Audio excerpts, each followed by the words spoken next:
börsen och då börjar jag efter. Kan det klockan 5 minuter då? Nej.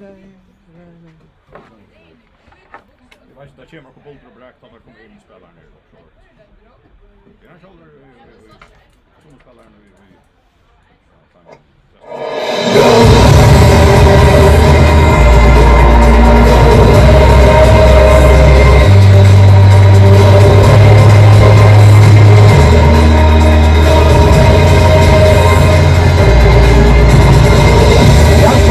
Roman, the purposes to serve my end. finala i kappingen om Løkmasterfri mellom Morsa Vestur og Happe. Adine Chahappe nummer 1, Teitur Matas Chesson. Nummer 3, Jebber David Davidsen. Nummer 5, Delfin Kjempe. Nummer 6, Daniel Johansen. Nummer 8, Danne Soilu. Nummer 9, Trønder Jensen. Nummer 13, Mats Bo Mikkelsen. Nummer 18, Mathias Christensen. Nummer 19, Høyby Askan. Nummer 22, Mikkel Dahl. Nummer 3, Johan Arlene Jakobsen. Og bankstående Hin Hansen, Adrian Justinsen, Rune Sjaki Johansen, Rati Johansen Pettersen, Mirja Kåre, Barsal Vardum og Øssel Dalko. Venjar til å happe Jens Børstel Asker.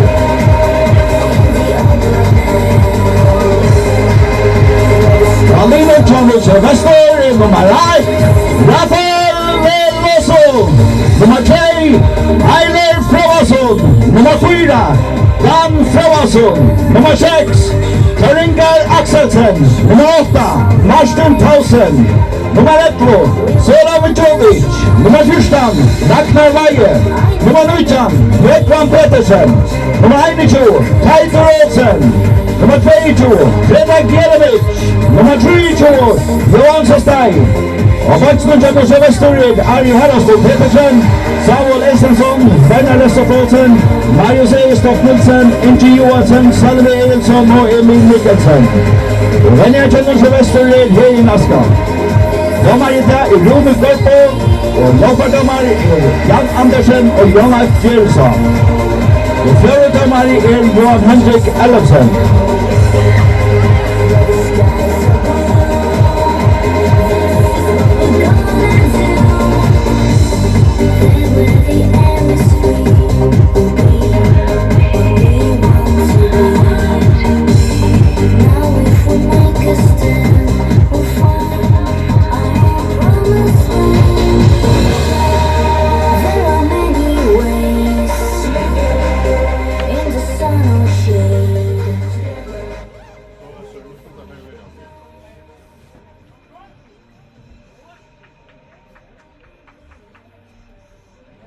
Köpa det, ja.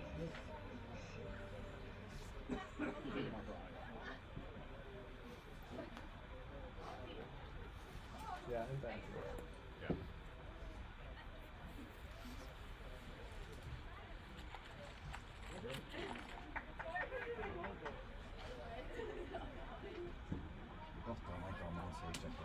Ja, så är det. Vi stannar där med att prata med en man så det är ju också en naturlig service men det är ju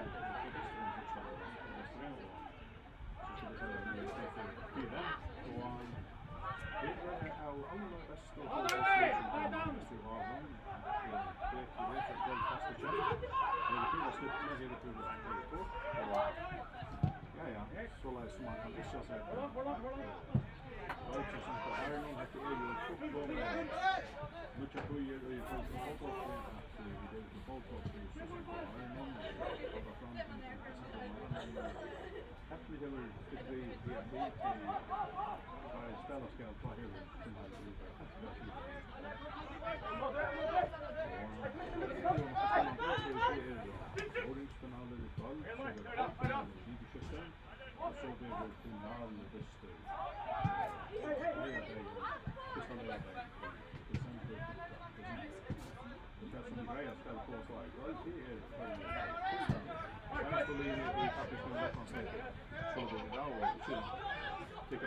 så snöjer det här så om att den kan tänka kan man säga att det råkar på komposter och där är det släpper det part och det är så gott att man så ofta är det här och då är möjligt att fälla någon stämmer och den man säger så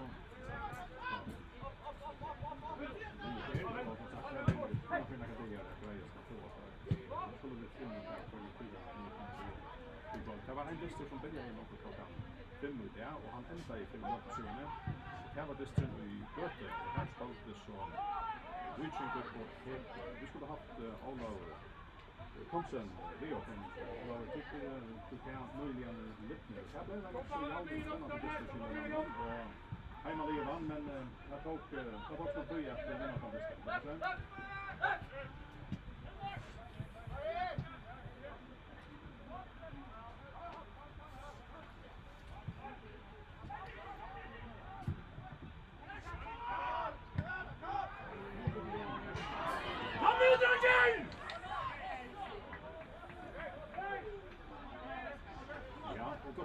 kom til det var ingen idé om att det var Rosberg.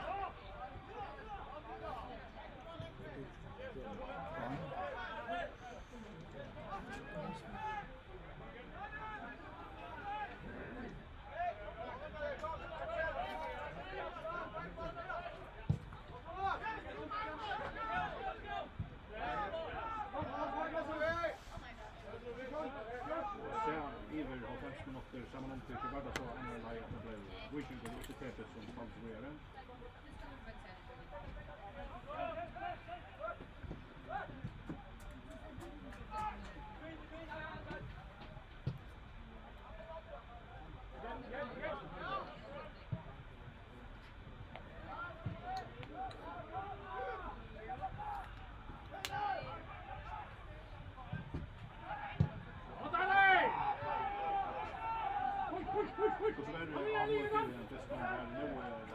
Detta kanske är som Viking har spelat för och jag är nu Nicholas kanske inte av det allra bästa och landskapet så står efter vi att block Jogo och som den med det gott.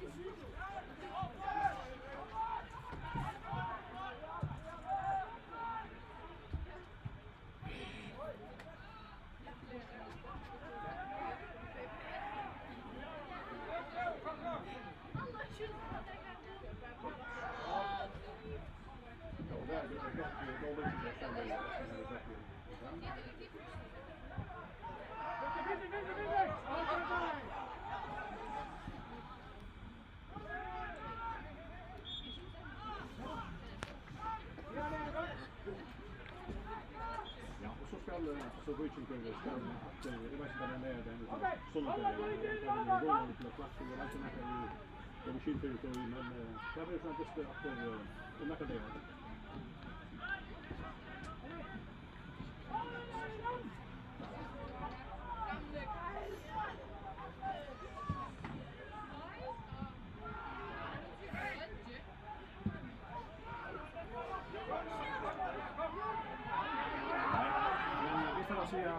Tack för att du kunde greja för pratet så där. Ända ju i Göte, det blev mycket spännande med den Viking och men också Viking klara är också så spännande. Tack för det Oliver Olsen. Och vi är som sagt startar det i Uruguay. Här är Iceland Cup men det är ju en bra fotboll med det är här var vi start nu i en 6 minuter alltid och det håller inte ut med det med den Munche Väster som flyter upp i bästa dalterna ur nästbästa dalterna i här och här har vi chans av förjamästaren och Jonas Jakobsen ja 6 minuter lika det är kvar när kvart jag kan säga än ja så har vi haft en stora man lika inlägg i Vincenzo som är väldigt lika run att bringa att det mål igen men bringa han back ner i för Newport och han är mitt för mål med Arne Staffbäcken och skjuter om av igen. Det är det sista man verkligen klart ju upp. Ja, värre så ska jag har bränt jag super som har det här. Men annars så så är det Väster att det är på större Luika vi har fått skåta på backen på men så det är Evans hålla att det ligger naturligt att Hakan kommer att här var botten mot Maria Tursgård så Väster så det för jag där lite så det är naturligt ut ja. Men jag ser du det här steg väl bort. Öppna sparkel har det skulle kunna nämna för det spela. Visst det är ju nu öppna sparkel. Woman har välja.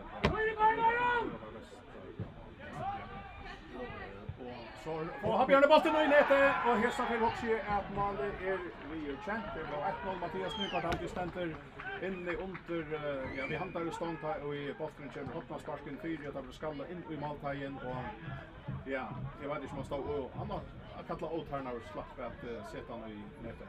Ja, och det är väl Elbjörn Charles Munche Västerlaget han är kanske inte så höger som han kan nu höger att han ska väl i 4 och ta vinna den första bollen och hetta vi Så var 1-0 HP och det var Mattias Nygaard. Ja, och kan nu att han har tjej som också kanske att det har för läcka sig. Det är vi mål som Mattias Nygaard. Det är ju det är långt och mål kom och en av disken nice nu och det är så där att vi får är just det som börjar nu här klockan 6 och andra är i halv och Forsvart här spelar vi 36 den och så är det distrikt. Nu har vi resten av spelarna NSU och Pascal. Och om jag köper rätt så är det halv av målet kom. Och vi skulle ha alla efter vi har från Forsvart och alla hela kommer här resten.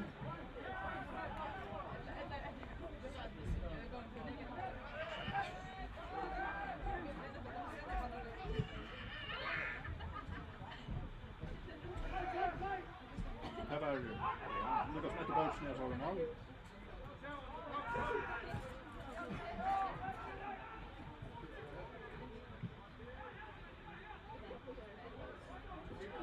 Han har 4 minuter än i kastet.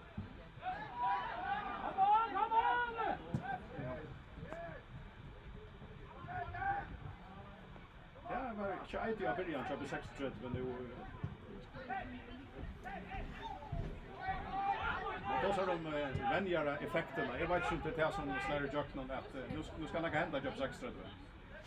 Det AP här också kan ska lägga näck om AP har resten annat det står också om det är ju sån här det ska man gå åt tror det är ganska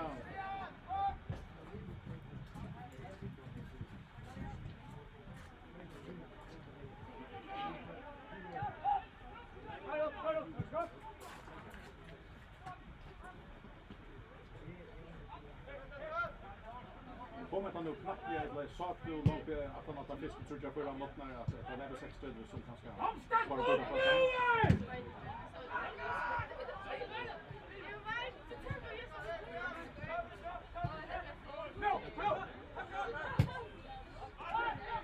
Ja, det var som vi antar 6 stöd att det blir och 35 här akkurat touch mot det lockar.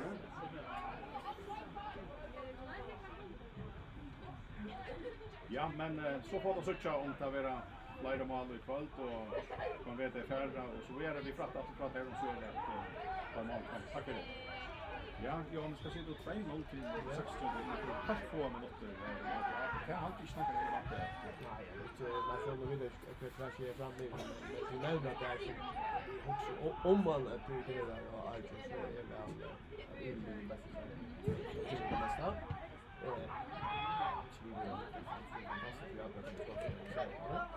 Men det är att det här så det är så roligt runt på den section så det är så för nu jag vill inte att det så är det så fantastiskt att få oss hålla på och vi vill ju alltså Ja, så då har vi nu lite från mig och bakom till på fast mot det är så så för att ta med det men det är inte snäck så vi då jag ser ut att vi har nästan manna en halvfinal kan det vara ju vi möter vinnaren av distan av Torsvart nu är nästa band drar att det är 60. Ja, akkurat och det är så bästa nämna det är vi kallar det ut i Europa tillsammans med Richard. Så det här har varit det har nästan spelat för det står ju att han har show så här ice cream har blivit men han har tyckt att det är i Europa så han på så där. Han passar ju inte men det får vi alla final. Det är bestämt som det är ju inte säkert. En där så det är så viktigt att han har ju boostad på så jag hänger där för vinning stämma. Ja, och så kommer att Felix skott för Hilmar Leon här och Malmö så Nordsjö Väster Bjärka väl och tar hålla så undan i syfte. Nu ska det för en annan kvar spel. Och här är det farner annars 12 minuter nu alltid och i förra halvlek och alltid är att 0 i mål så på det var 5 minuter på farner och Malmö. Tackar vi Hilmar Leon först och Rafael Veloso som mål. Han är portugisare. Utläggare är Eilert Frovason, Dan Frovason, Ingar Axelsen, Martin Pausen, Ragnar Vaje, Jekvan Pedersen, Peter Olsen, Peter Birmic, Ron Sastai och Soran Ujic. Och det heter Esar Atlever från början till Peter Jesson, Jekvan Paul Davidsen, Delfin Kempe, Daniel Johansen, Daniel Söjle, Trander Jensen, Maspo Mikkelsen, Mattias Nyberg, Arthur Askan, Mikael Dahl och Ingmar Jakobsen. Så det kör vi det att han som sitter utanför så kommer vi ta börja på det. Så Heimal Linom, Pedersen, Arvid i Herrastå Pedersen, Samuel Esteinsson, Werner Restov Olsen, Marius Egilstoft Nielsen, Inge Johansson, Sölvi Egilson och Emil Mikkelsen. Så har vi en material uppe i botten till väl i fyra och så får det inte skåta först säfte, men så i är det säfte Mattias Nygaard, här läcker så varje spelare sig vet att blockerar Fabian här ju åt en go center för Egon Roa in fyra och här är det där klar här vi är stånd och får inte spela mot mannen men har vunnit botten efter. Ja, skulle så tacka Egon men jag har haft så är det Hejen Hansen, Stevenson, Jackie Johansson, Peter Petersen. Här i allt norr, Barstal Varg och så då öde gå med box. Ja, så har vi en aktiv spel och så in i det målet men det enda vi öppnar spark spel till Egon första minuter och det ser ut Johannes som att ha besitt något sånt där. Ja, det gör det. Och så tror jag nästan att några lyssnare har svart jag har köpt. Kom nu, Glöcke, för det där gärna! Sätt i goa med dem där! Kom nu! Och men helt att i själva Brostar och här var jag som det läste något den boll där och så där ett minut för att förstå det. Ja. Men ja, spännande. Hoppas start som Daniel Johansson för ut att kaka. Så var med oss attans. Högt och när malen on och botten. Så den har vi en vinner. Det Trent Jensen i fyra. Så stod han med i botten ut fram och Dan Karlsson. Och han har en vinner. Sen så är det Mattias Nygaard in Brostein stått till nästa man. Vi hade det mass på Mikkelsen skjuter och så nästa mål till Mattias Nygaard.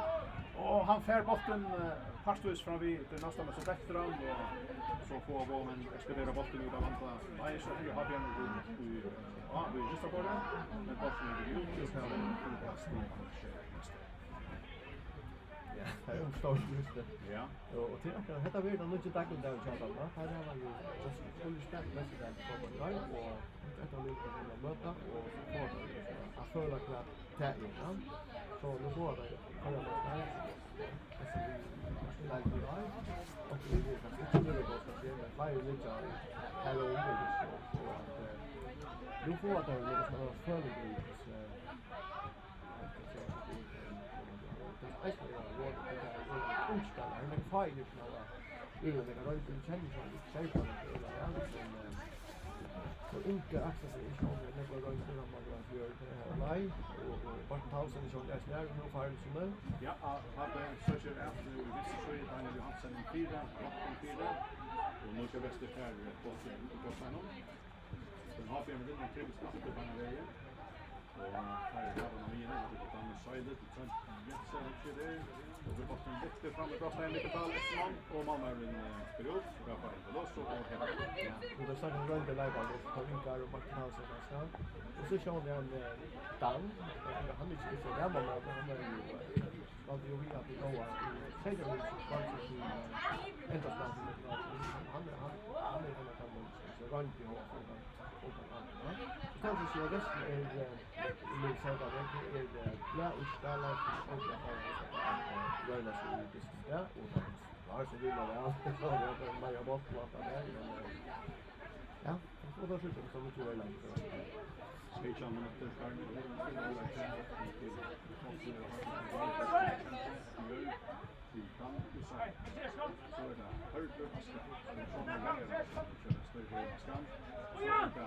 Vilmar Leon, samma spel vid Mikael Dahl, framvis, och sen är det Brostein, och så Mikael Dahl, skjuter! Plåster för backen fram. Kom nu, Herman, kom nu! Han fick man heja han till han. Och i maskan för köpa maskan. Jag försöker att vara nästan alla öjla tråkigt att kommer med till en tänka bort och spela bort och sen och det där är det sjukt tänk jag kan säga att det är bättre att alla som sagt nu till att gå på det kanske så det är till för att kan vara att minka sin mål är väldigt bra stånd och Malmö och på Rhein Ja, har vi en bort en minut som är sant. Daniel Johansson som matcher från familjen till Trent Jensen. Den lyska botten från det målsläggaren kom till Kjön, alltså pausen för han. Spelar ut efter högt igen. Så efter pausen där så strutsar vi botten om fram igen och läkarna häver han fram i släppen och gör det bättre till Hilmali. Lång centring för Hilmali. Lång centring här fram av västra vång. Och här också är att en mask på Mikkelsen så blir det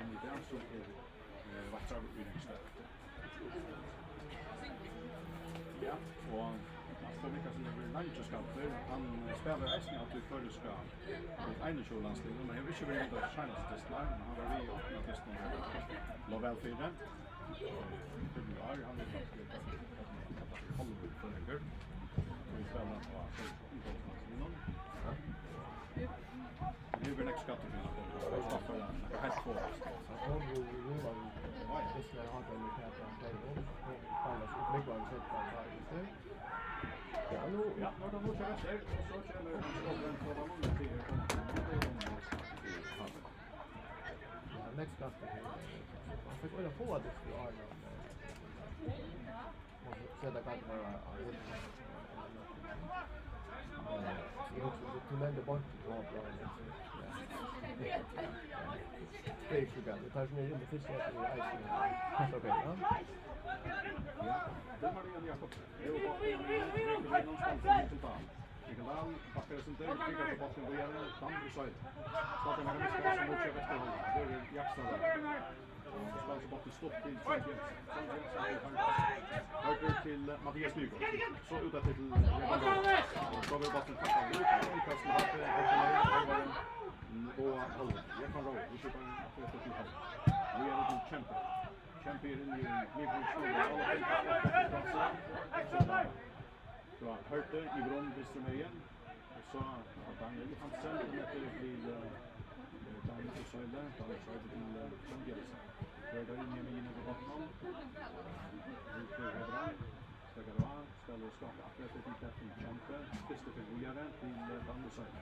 Han reker frem til Bistrømøyen ved Vatnån, der kan helt ut i syne til Mast på Mikael Semler, så alltid til Peiter Olsen, så legger seg nye takler, Botten ute, og Botten i Bøverien har blitt leggere.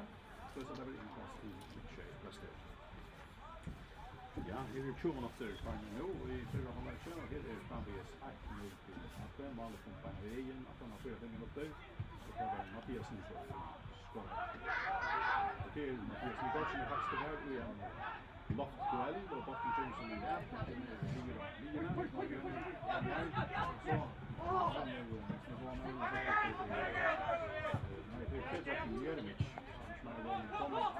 og så ja, og så er det avgjørende en god sending fra Mathias Nygård til 4, men det var ikke her nå lett frem at Malmö til at få hatt under han, og det var det.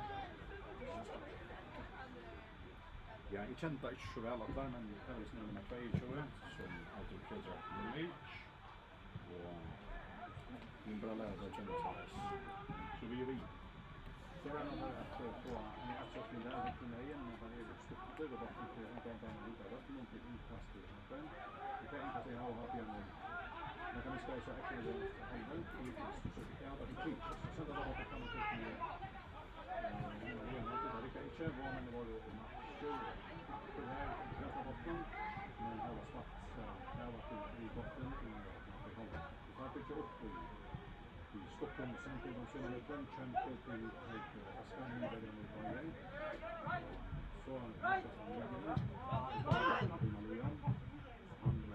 kjemper her vid botten, skal han gå gjennom til Daniel Søyle, snart så da, liker ikke om, hur målet kan spille botten helt kom inn. Jevan Rowe kommet fra det, vi hadde noen til Mathias Nygård, Alexander Jensen, innen 4. Og så var det botten skaller om Adam Malmö, her var det Beint om han 4, og her var Elmar Leon Jakobsen som skulle vi se om det här är en sån structure i alla punkter har det så 4-3-3 jag ser att det är löpning på det men man ser vi kan se att det är Leon och det är bara alla som spelar lite men löpning har lagt ut att spela vi man spår ut i vänster mitt och Leon så det är ju men du sa att det har varit det och det har det här var det och backa kan ju löda fram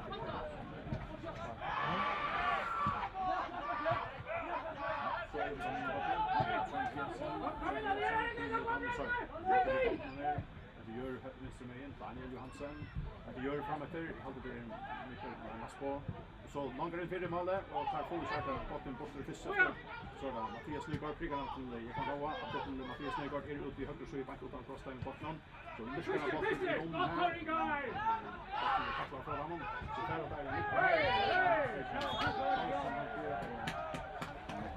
det är 600 man det tar ut ja. Det är andra ja man har stått i för det nu.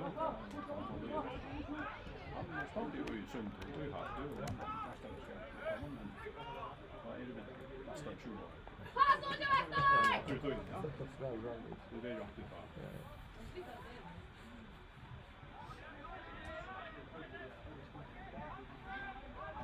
Vi startar till Vilka Väster och det är också som kommer ut i morgon sen på att vi kan lyssna på det här är det lite fast till Väster. Det här är där halva vi har fått hålla ner också till Peter Jeremic vi ska ta den. Jag kämpar fram i Brostan John Happen. Och så John där nästan på så länge. Ja, ja. Han är mot Brostan Happen. Jag kan kolla ut i Brostan så får jag kanske lite här till inkasta på det.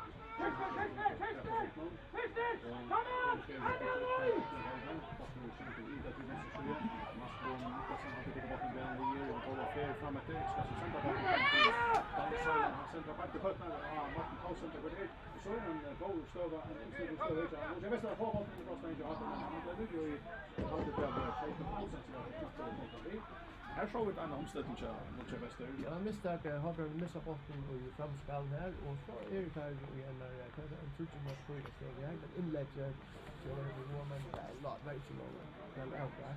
Men det är inte på kunde ju också få så det är så det var ser som riktigt att det är en mängd av mig i det så det är inte för att nå en platt inkomst. Ja, det kunde jag säga. Nej, det är tack för målet. Att en skala på till lag. Inte har det gått en botten så in att och för hälften av det så eller ett till måltime så lite att ställa ju på formen av det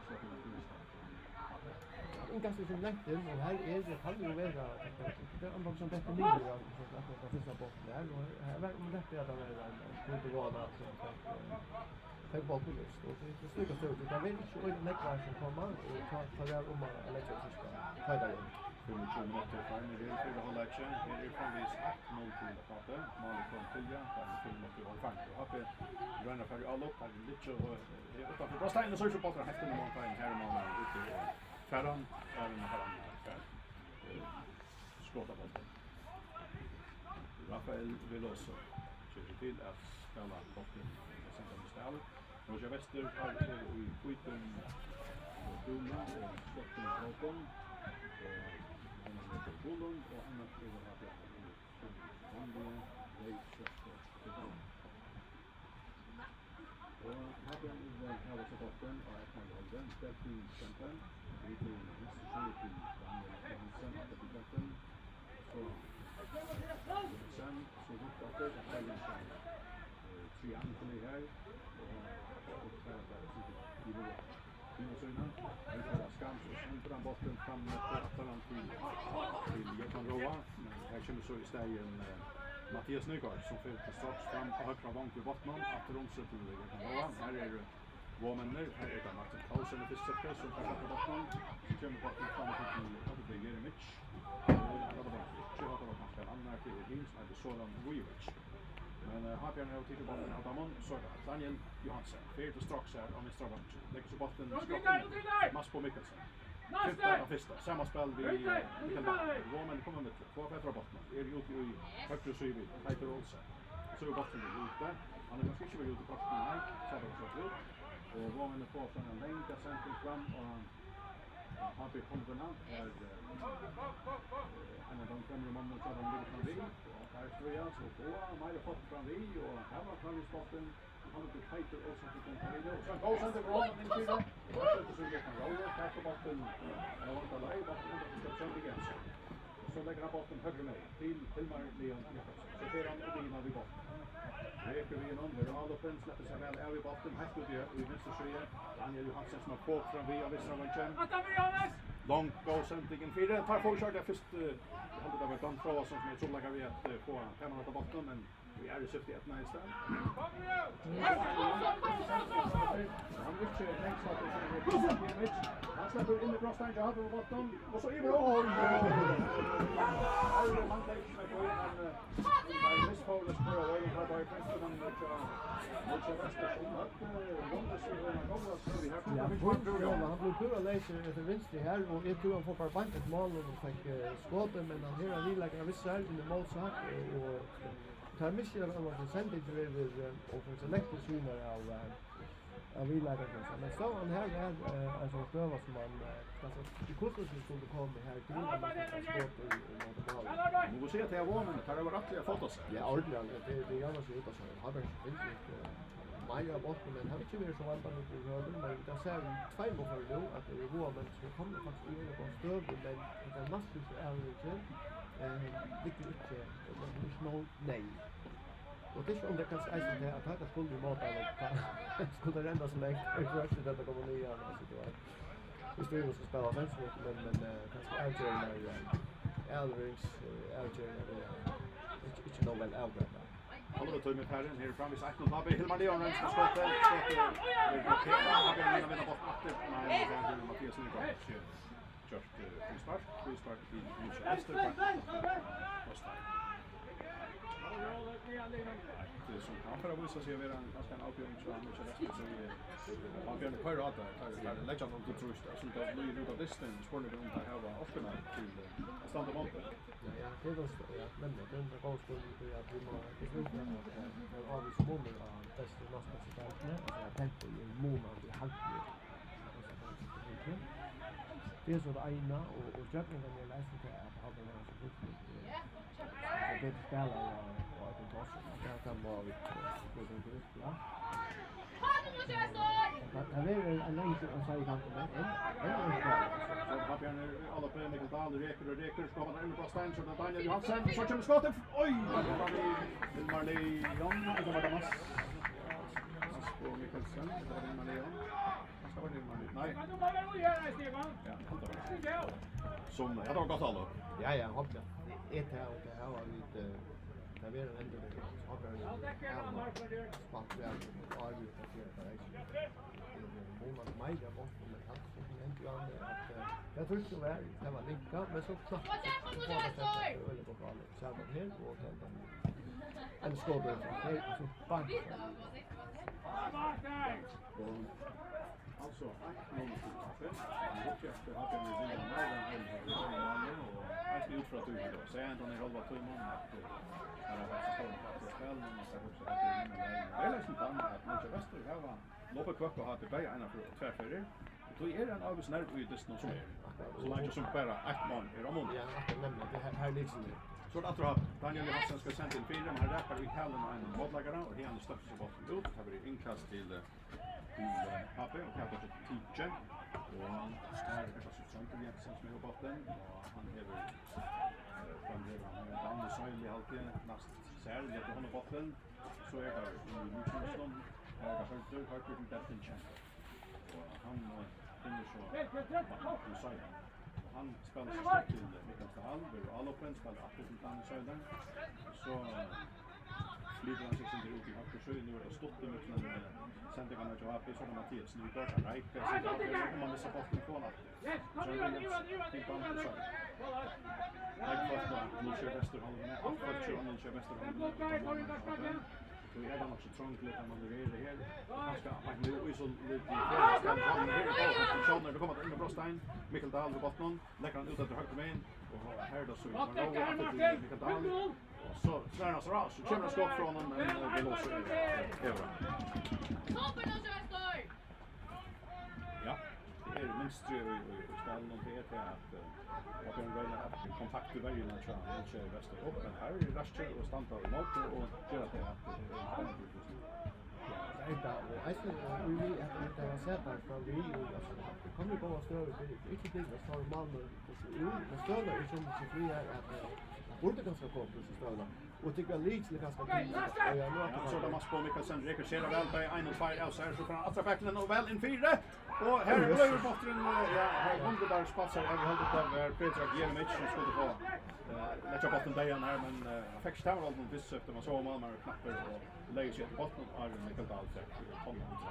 Det blir inte Ja, det var det när man på Mikkelsen som. Ja, inlägg. Men det som ökade på men det är simpelt det att har vi inte färd kanske ballen var väg till att ha så har haft botten mot mig nu kan se det Peter Störner och Kjellja så vet jag vad man lägger hem är att kan ha haft en tvär öle var större så att man ska kunna starta lite som till större skillnad. Det är efter det här så större.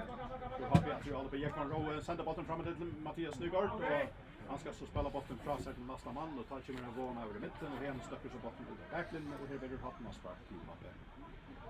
34-35 minuter. Farner i förra halvlek stövan i framvistan. Vad är det att vi en boll som kom 4 minuter. Mattias Nygård skorar i 2. Men han som helst att det var bara början till denna målvarsle. Andra först ska vi tog gå men det var stretchy ut och har fotat sig väl och växer och närlagt det. Och Aja som står och lutar i att distrin framvisar i åpen spännande. Det är framvisspelaren 1-0. Och ser vi vattnet sparkla hapen och kan täcka där stort. Mass på Mikkelsen till Daniel Johansson. Det är sent in 4 men här står till Johansson ska i 4. Så det gick en roll. Till Ekman Rowe. Och jag såg att det spelaren här nästan senaste tiden. Så det är högt med allt det är mass på att det är fått jag någon högt med. Det tar någon spark. Men han kommer inte kan det ja. Så här är det så helt att vi måste ägna verkligen men det tar spark på det. Jag kommer lagt in 4 Roman på botten ut ur Ekmans Rostaje. Så gärna där efter centra från kräftsmannen ska han till Lindex men centringen från Jonas Rostaje som är där från Malia. Så man här checkar upp armen här och så är det inte så här. Jag har det inte. Så det har jag bra. Det känns ju långsamt. Hörde Askam ut efter mig in till Mikkel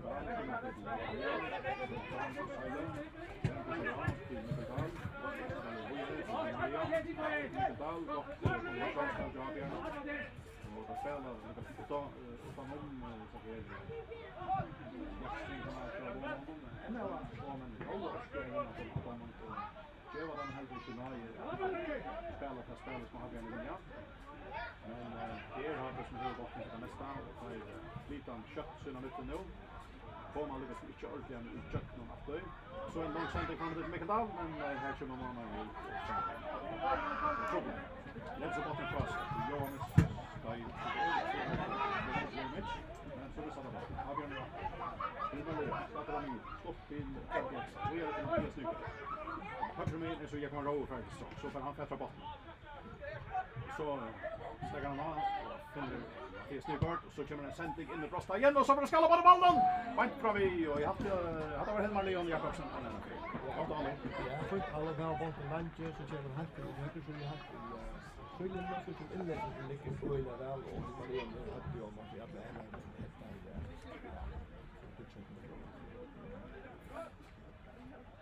jag tror på det, du nämnde ju an med Takayala, först och främst att nu tar att vinna botten här och kan de spela till det så kommer långständigt och så ja, så du får ha det bort att i början lunchen så det är eller riktigt kommer till ut vägstående och det kommer se kan man göra annorlunda nej inte lösa det är också så långt är det ena målet och nu Så kommer Norge Väster. Marco han kommer som kommer till Ujovic och det är så Peter Haltien. Peter räcker där har vi en renna Tarnon han har stått upp en crosser till Ragnar Weige så är det högt med vet inte är som är i hörnet här har inte sen franska. Nej det var men efter det här tar vi att känna oss när vi snart och lägga näck för det tar det så omständigheterna och efter det första för att här var lugga vi. Ja, det är det att där så vinner bollen och så är det ju fotboll för bankman. Det är inte så mycket där till att ta får vi till sport det som har vi om den backen i röver. Ja, det är tajmen liksom. Där vinner bollen till framåt och det här var på det var fast 3 ställen på mål. 10 ställen som rullar boll och det har bara tagit det var så och alltså vad det lägger några att för vad det skulle komma till en roll. Det är där man kan skulle få en roll på mat och komma in här på. Så det kommer att hatta mål för tajt. Ja, här är Farner en 38 minuter. Här är 1-0 till Hape och för det här har Vikingur stats börjar i kvalfinalen. Och 36 är det 8-2-0 mot Hape i Hall. Och här är det så ja, och så är det Hagen som kommer in i Boston och Roman så vi vill inte mer för det snart i Roma vi får ta att här är det långt men så skala men vi får för det nästa det på sig tillståndet här Hagen och Ryan att vi kan tala höra Vanche så kommer han bort till skala till Trond Jensen och här kommer så en skott för honom till vi kommer nog det kanske bara feature och slipa trying och riktigt möjligt ja det är en journey bara för det man ska så like det här vi hoppas på vidare att här kommer ut till det som är som det är chain med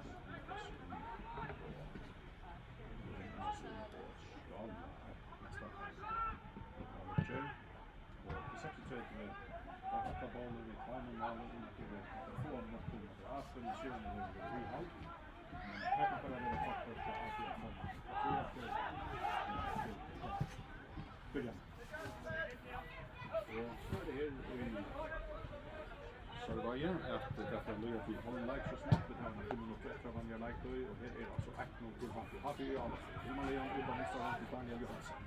Och så center han bollen högt till här är det han från som är högst upp. Så får Happy kanske en chans att se. Då är det till Mattias Nygaard. Och så är det massor på Mikkelsen och han fär prickar vidare till Daniel Johansson. Det så är lite högt in vid åter men någon när han är Malmö och här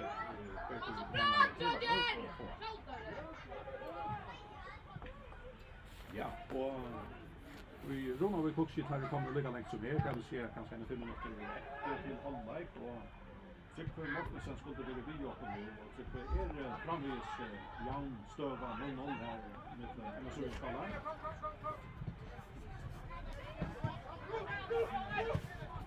Ja, super Jonas.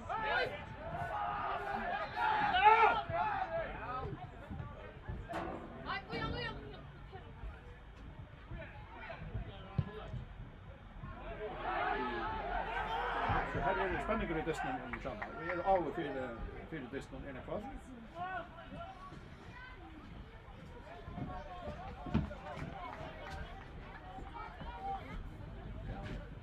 Nej, gott tack för det och lite fratta om så är det att också spännande det händer det här som Disney alltså 0-0 Ronavik mellan NSOI och Skåne.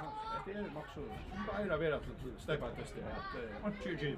Nej, men jag tycker det är så det ska bli. Har men helt det var lite att komma läst men och lite det är en månad och alltså nu vill vi då sätta på större och så där det.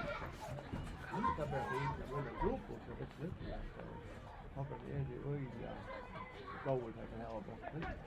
Men det lägger bara att en ordentlig goal så det är också skott och det är mycket och det går ut för att passa det touch men det är så tack slog så kan det bli optimalt.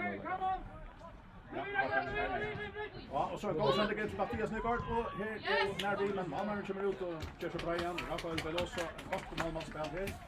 Och ja, men alltså det är tekniker att ha på att ta på. Okej, han tillbaka så först men det allra sista very short till. Nu är det luft på något. Här är Malmö ju ska man säga Grammer till Röller så ut han blir läser som skott som ut väldigt Malmö har spark och Vi går då.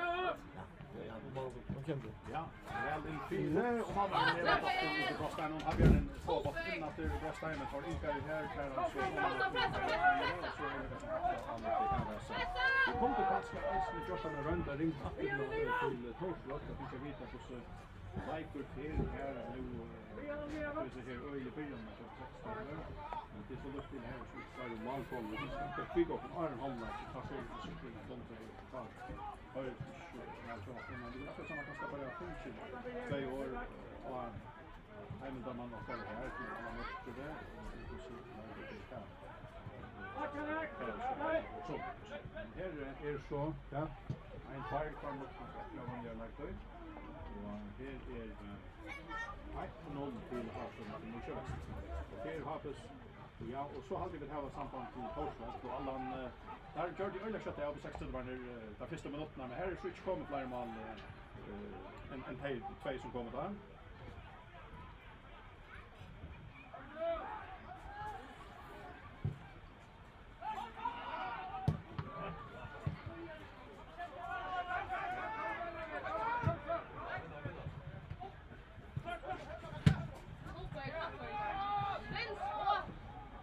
Hever haft akkurat som lykkes en chans i prøven.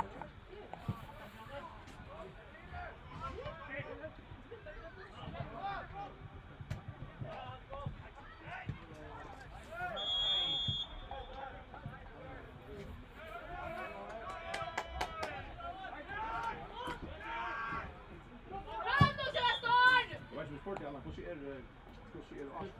avens for det som vi lykkes med sånne prøven?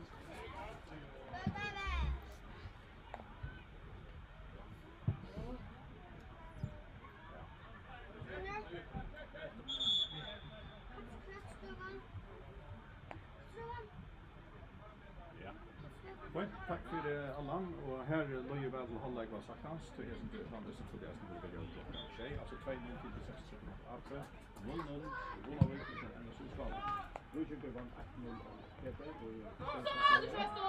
här alltså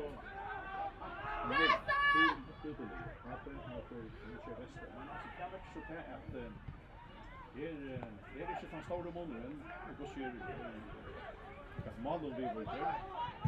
Jag hade ju kunnat se att vi har ju haft fast så har det actually för grävlen ett följe det som täller upp här så ja, akkurat. Ja, nej, det var det var väldigt ofta den Brostein och näkra för det där kanske vi några lite det är ju väl näck mål som har kommit ut där. Nej, och kunde kanske men inte för det kanske ser det både att det nästan är så uppe på det är och är ett ena mål och här var ju samma att det kom fram och här var rymden gå mål till att skapa mål. Det kom det väl det skydda och vi hade så Alex var ju backen där för fram och det så länge har så mål in i botten. Så färdig ut och så skydda och så kom det rymden också. Så var det där. Ja, och Helmar Leon är med mamman och så sätter bollen till Mass på Mikkelsen. Han är på. Och så lyfter bollen och mamman matchar sig i förgående lite så med bollen. Och här akkurat. Han måste väl snurra det här men mamman är nu över så han vill öla trycker inlägg så ut och helt och tar skall och boxar tar. Og i halvdagen er mulig å kjøpe kaffe og også at vi. Og det er ivrig ved baten. Og vi må til Vesterhusen under trappene. Men hela det sätter som av det också lotter det där man. Här är inne det. Här är det. Ja. Har vi helt säkert här hålla helt inte slappa ut på goshir 1 månad så. Nej. Jakstra men det är bara 1-0 där Väster och 2 är det fram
Arsenal mot AP och här kommer på 3-0 nu.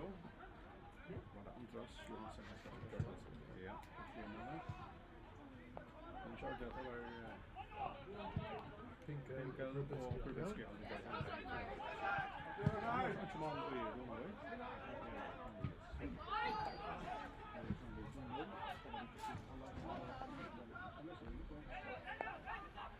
Så vi kan se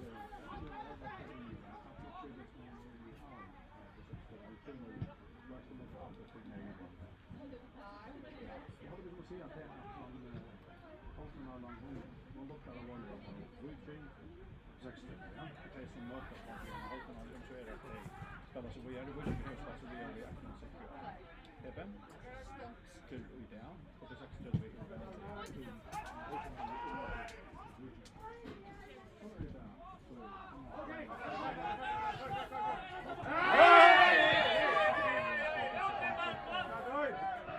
Målsjöväster som spelar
Här var en stark stål in i Brosheim och Sean. Det kommer en sak med dig upp och får jag skulle måste ha för jag tror ofta att det är upp. Det har varit en öle störst i det på scenen. Att det är att lägga på att det är väl skiljer den tänker. Och så har det haft det i många år men det är så att det dank och det är alla det men annars hade det här bara det något sånt där. Och jag skulle lägga alltså på det nya där skott ett man och mamma där. Det hade ju man där skott. Hört i askan men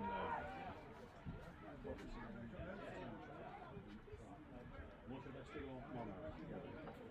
Kan man åter fan det så att man kan framvis att man kan testa. Ja, det 26 vi har 3-0. Vem så att den drar till 26 och reaching för att spela halvfinalen och vikskifte. Så är det här för Hinneberg Linevera. Det är som man Arsen som ska lika finalen och det har inte så den har vi någon från. Här kommer två som stäcker här alla det är ranken inte har på mot alla för det. Så mot där blir Elnuchen. Tighter som nästan är det tror jag. Arbetslöser från det landslaget som har han fått den här och spelar ut att det kan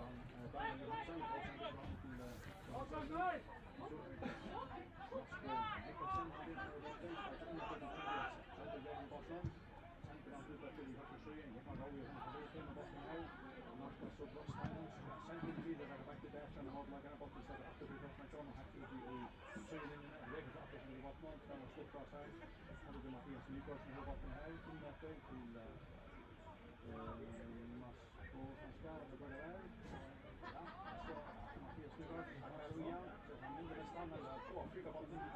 Framåt vattnet, spelar kött, Fabian Nygaard, man har ju alltid, och bygger framåt, så slår skott alltid till Mattias Nygaard. Och sen tycker jag inte bra stäng, så var man nog på färra bollen. Nej, alltså då, sen tar ut det bra stäng. Och ut i vänster sjöjt.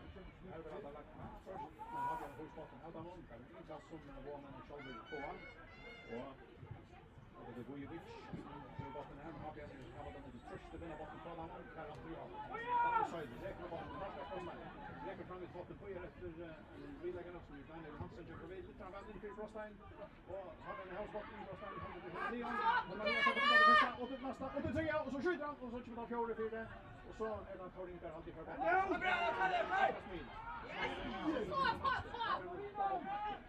Det är tjejen som är avgörande. Ja, så det tror jag. Det är han som kom Han spelar så applåsen på så. Ja, då vi har nästan en av alla från Sandra för väl han men inte Marcus. Adrian Stings, ja, han som kommer in. Vi är en till Mattias Nygaard, att det Adrian text. Mattias Nygaard på stannet på passspelare. Och så kommer det skott. Ja, Adrian fightar. Ja, han går så tjänar andra bollen. Ja, vi kan hoppas att det går alla att spela bort i början där på mitten och Adrian fightar på sektorn bort med höger och fight så väl spelar sig i fotboll och och har den här var ordentliga. Det är så att spela ner i så låt det. Det var inte på för att ta det nästa på. Ja, folk på fronten och så har vi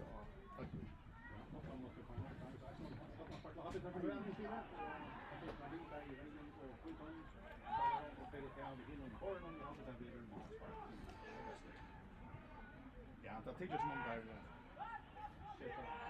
Roma Målrafta där efter det bara en mål som är mål. Det är Libres som heter Sten och kunde prata det som ligger ska spela halvfinal i ligan. Okej, kom kom. Det var ju så mål till vinnarna i Tryggvason som är i Romawork. Men här kan vi vita. Det kan du väl? Ut Det är superkoncentrerad! Oj, Janus, tjej! Ja, den här botten. Come on! Mattias Nygaard lägger ut att det till Johan Rauer Davidsen. Så det höjder Askan. Till Hinvi Verjan som är det där från champion. Det är ju botten så den ska säkert med gånger in och nu. Så kommer vi sen till från till Patrik Svinsen lite med hans. Nej, botten ska så här han ger kan vi ändå lägga an den på botten. Så kommer han vill lägga den tillbaka till den botten. Så har vi en run up här till Marion. Så går vi och skjuter Mattias så höger så är det Rauer upptar det för botten. Så kommer sen till bollen väl in till bollen och så där då ska man med bollen med Roman går här som går i högsta och fick fälla bollen. Och nu kan vi det då stanna. Han är ju Hansen och så. Kanske skott på den bra stein. Botten det är ju sorterar ut i botten och ut av ett men har det inkast högre. Jag tycker jag måste hålla så innan det är Trent Jensen. Så det så skott. Lagen har det att center så vi är väl till här den här. Så skjuter han.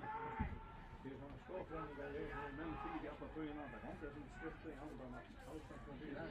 Då har vi en efter som matchar från steinen. Ja, men har runt på botten om man håller vid. Här kan man ta botten nu.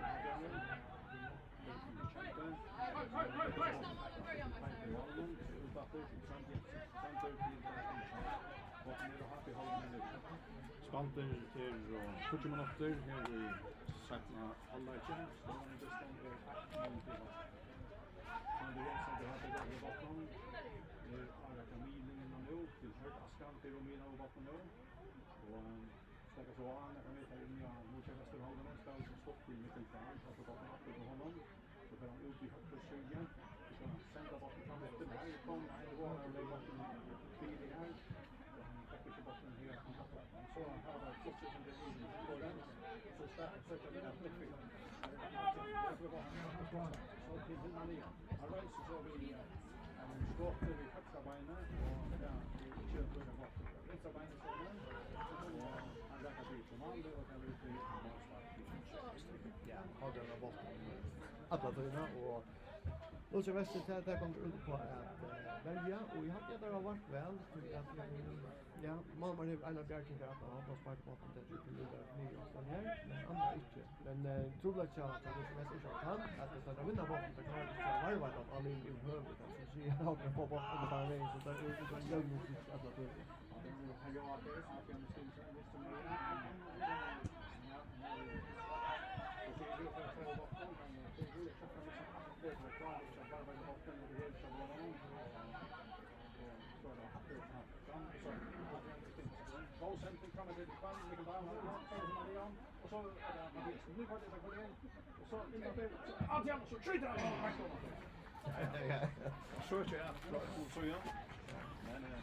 Men det är intressant att en mål ja och men akkurat som de ser ut i löpet så kanske sitter man eller ställer man och bojar till avspåret det där. Jag har haft rymma på stöd skottsöver och jag såg en chans att göra och det är så på en spår med att ha att vi att ha det samma tunga tryck ja ett av dem därför att linka lite center och så resten kan det vidare bättre så Luigi långt fram och kanske ska på och spänna stöd till Håll så som måste fan en chat med hålla ett chat på och där är det. Här skulle jag få att måla det här till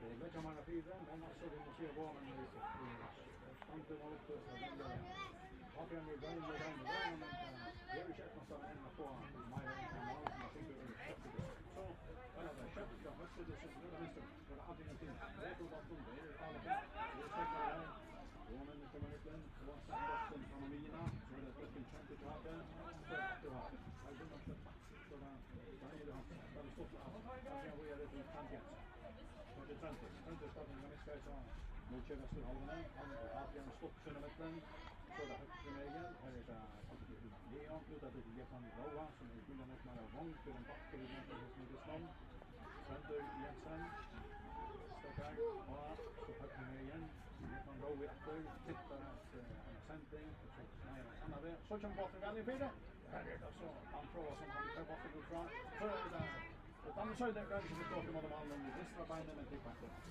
ja jag kan hälsa långt från jobbet men det var väl men det där har det faktiskt gått i över ja alltså ja och det var väl och det väl alla och det starkt in här och det starkt och vi har sen några längst från där det tar att det är på om man vill veta så jag lever hon för väl om det ja och ja, det är kanske förordningen att det är så var men kanske 5 touchminutes och rätt så det går halt det att en man mot på så där det var lite lite så lite så det låter bra men det tror på att man kan vinna bollen så det är öde att man vill ha lagt lite tryck ja och äggbeslät och det får vi inte tog området och spela och så vet att man är längst helt och så backa till alltså det är avtal det är också det är en hållbar tröja efter att man hade en både around på så att den kan visa vart så går sen till det då sen det kan det väl på så det där som kan vara så där det är så nu har vi ändå fått det bort tillbaka på då sen det så att det man igen det bort så att man vill vinna och det är det ska vi för där att man har det där för det blir inte ja men det måste ju snart på sen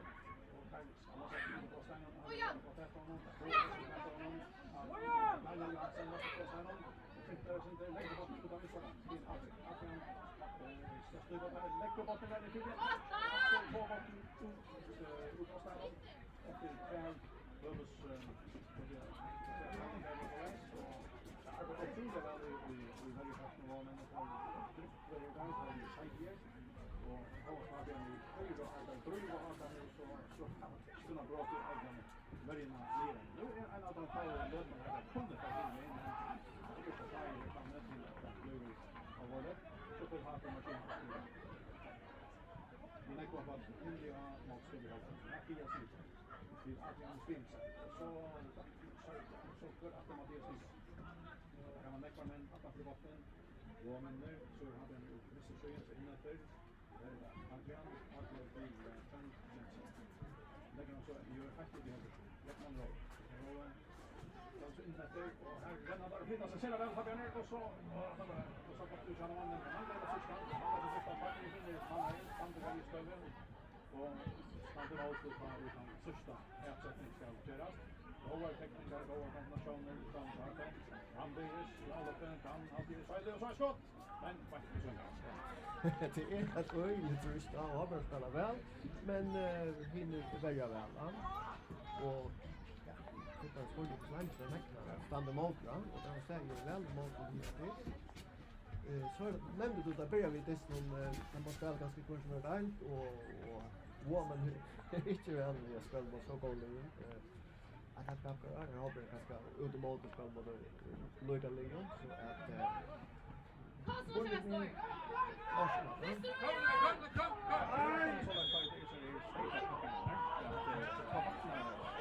Det är pura känt att hela linjen är underbart som det kommer att göra bara då. Nu fick jag så frispark här. Men det är kanske en bra och så like det de så vi rolar. Det kommer kanske att öppna rätt där ditt alla de och upp på listan. Det går för att vi har inte spelat det vi skulle ha här. Tror nog att de lägger högre kvart status ser men det kanske kan ligga spännande och vara spännande det där kurser kommer till i rolar och det är samma här att det underkittar jag det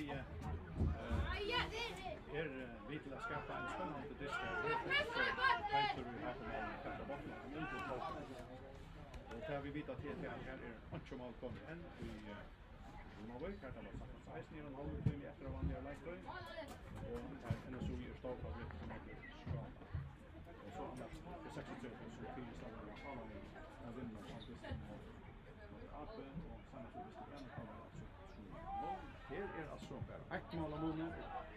Ja, så också vi tar Tryggvan Mortensen vi har kom Ronavik och Tryggvan. Jag kan att det här är en knapp halv timme efter vanliga lagtröj men är framvis inte mal kom i hästen dess någon.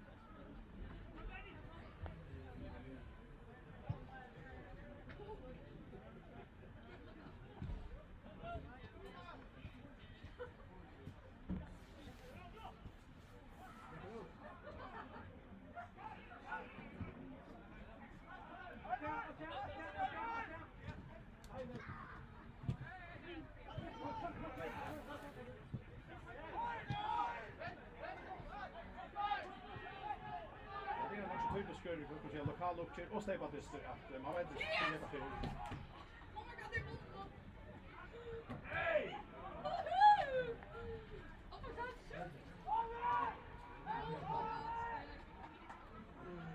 Jag hörde jag bara, jag åkte. Och han det att så ständer jag nog på i vanliga träningsvärk så det alltså långt like.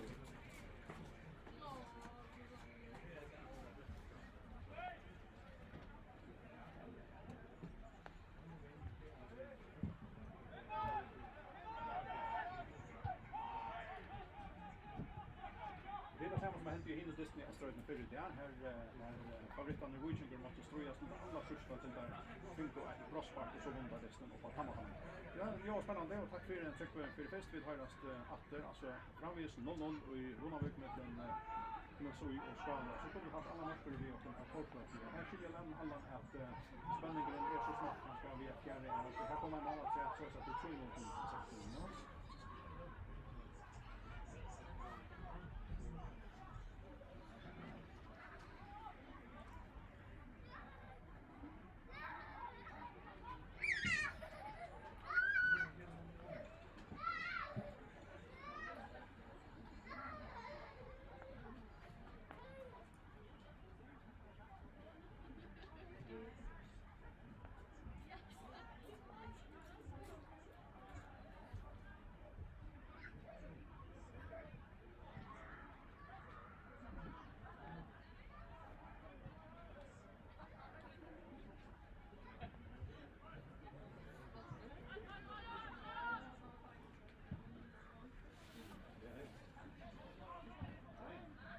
Så det är ganska lite som bättre är att det ska bli slutsamt. Yes, go! Tack för Allan och så att det är i Ravon och titta samma i så där med oss där prata i Österrike med vårt land där. Det har haft det där. Strojas men Men det kommer styrka att få fler mål. Det är det och nu gör det kanske det kanske inte skulle göra det är det lägger vi alltså lägger hur bollar in och här håller jag Dan från som är här skulle det vinna per boll och då är bollen så detta nej så är det nog lägger något till att det rullar om och så måste det att skåra så är det att komma. Men alltså mycket lite så här har det en annan boll så ser jag att Ja. Det är gott 20 minuter fram och 20 minuter fram och så att man håller igen. Han som har det bästa på en stor om något och vi får hålla ut och något fler sidor så står det. Jag kan alltså inte bygga en målvaktslig där en sån för i helt ständigt hur fast.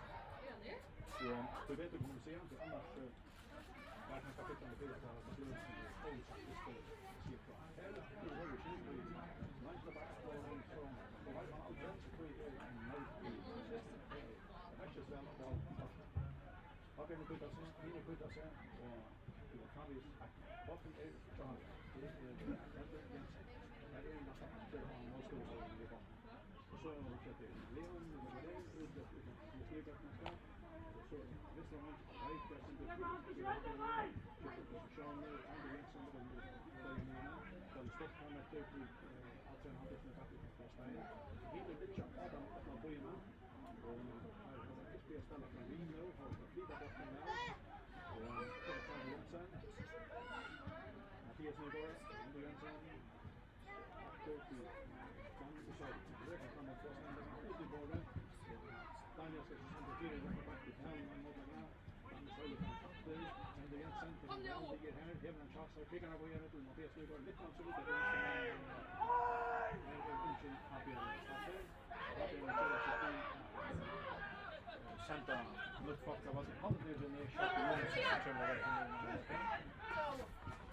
har de här vunnit och går man om så det var det sände fram ja då Mikael Tallik när vi mamma kör ut mamma och det visst det är det där och det visst det att det hade det sen att han snöjde att det backen och vad man tänker så så är det träd på honom och det är det just att det är att det actually backen så ska vi ta det skifta och trycka till något 8 ska vi ut Dan och Söyle och nej Jacques Johansson eller har det visst Johansson flyer week och ska ta lunch ja då fast vi 25 minuter så här kan vi spänna mal på det ja vi sätter hålla chans så det är mot så nu då det sätter sig att den låg i gång här men så det då utan det kommer ju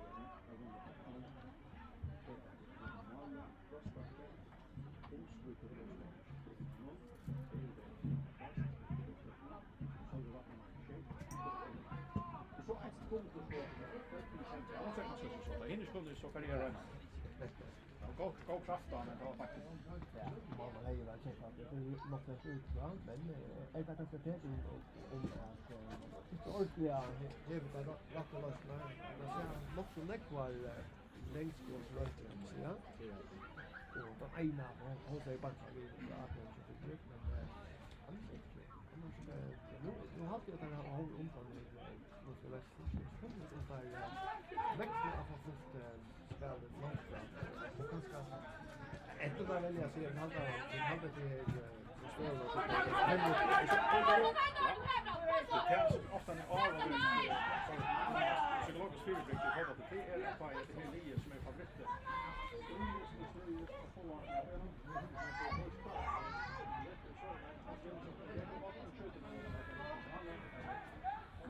det Elias som är favoriter som vill ha en annan trä för att det är outgöra distans ströjs every shit när vi ser att man tycker ja nu är det han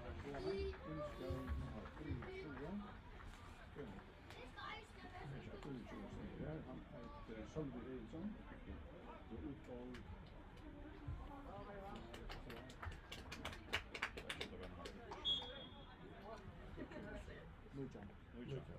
Okej, så är det Jakob Pettersson. Sölvi Eriksson. Så är det ofta att så känner så mycket och visst så händer det här sker måste jag kan inte hålla fast. Och så kommer en annan spänning i det. Så är det Elias som står på rätt som är ute. fjorten kommer ofta nu. Det är ganska hända. Och så får hinner så växer tärgen efter och få egen krafter. Nej, jag vet inte så det så nu blir det så stött att det är bara ett stort kvarter efter att det är och kanske för hinner hennes var man säger vi tar för smal mot då. Det därför man får efter. Man kan släppa det står nu är det nämligen från vi och tajt och akkurat. Akkurat för det. Jag vet inte det är för hade vi så som var varning är det. Jag fann att det som båsar i bron. Romar. Ja. Nej men alltså där vill man säga alltså Habern har visst det då. Jag har alltid Habern spelat väl men det går med Habern och så resten där var otroligt väl. Och så bossväl här har inte ordentligt klarat på L. Så kan så vara klart men annars väldigt fantastiskt öle på. Det har jag och så kan jag bara åt på och verkligen och så ska man nej tack kvar man bara att jag kommer ut och så här var där. Det är Oskar han är man ser det då ständer upp vet och en ständer ju att herrarna och vara fyra för det enaste för du har en lägga neck fyra neck trust då och spela kött men det har alla tydligen klara att laximent. Det är en ta en bok eller uppåt alltså det blockerar och är det fint så att det här var en av bästa börjar vi sett något där här var en chans att hoppas man kan bort ett ligger om alla och där väl. Men annars är det blockeringar och så att det måste vara en ta som att det till oj det var så väldigt fast. Det var så John Mangla emot av det så att det här var bort men man står emot det spelar långt fram så jag blev en hästan mot honom. Det är ju så trubbel. Och så är det också över som är lugga vid men right. Det är det också att man har varit på alltså det är mindre liv också som det är ju ganska har det som har rätt om man det måste ju fram så och vad man att nej det chans till så man kan få in något. 28 men alltid måste få ner där ganska mer nu till 20. Så för det efter att man får ha det har det att man ska in till så. Och där har vi ett Daniel som får det här.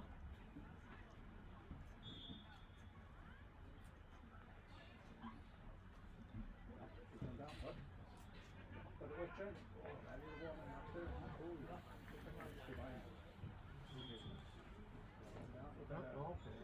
Det var Nu får det så. Nu får det skotcha. Och teachers som bara var skjutsar. Nu ska ni det till. Så det inte. Det är det fina. Det är chans från kan man Nej, han heter bort och kommer den nya som ska. Det kan vara att det ständer på det där måste vara så här. Det kan klappa. det är folk som säger det är folk som ska ha för himla väl i tiden och det är har fått en ut från Bosnien och han är på stoppen nu kosta in och att han är så starten och det faktiskt är det väl skåla längst vid där så och det är att man tänker på så helt ska låta skåla vi känner ju big night men det är väl att man tänker på att det är så mycket för att spela i djupet som kommer där hade någon mål så kommer det för mål Man ska till milkshake restaurang. Sen till det var så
Vidare och men att det också kommer en skott. Skott!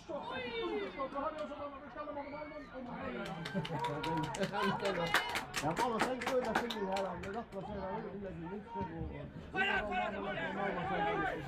detta står.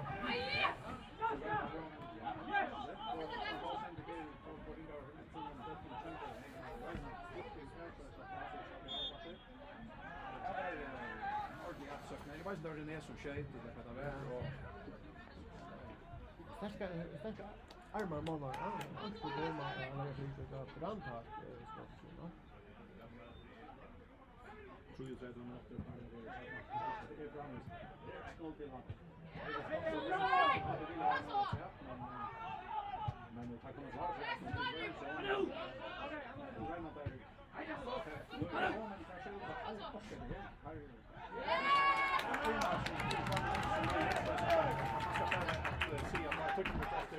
Nu lukkar som nu färra vi inte en sporten. Nu får vi avsluta för att det vill jag normalt.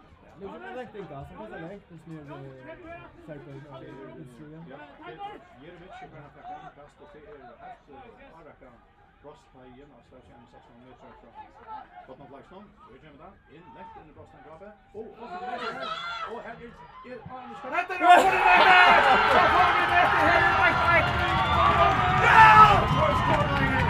Yes! Yes!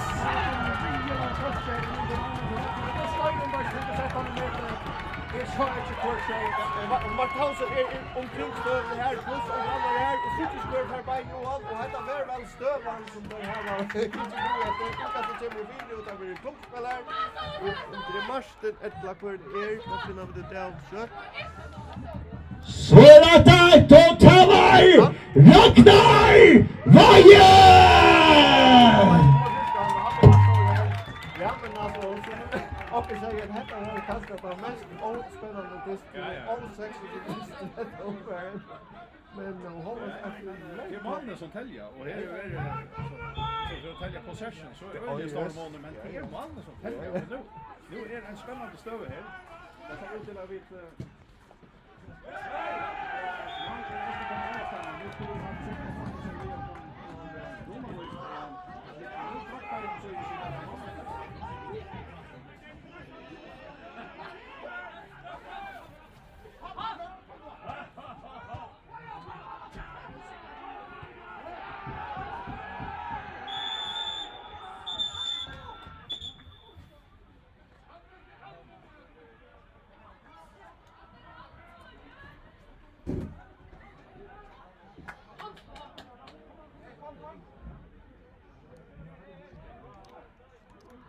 touch om något eller sånt där. Ja, men spänningar är ja.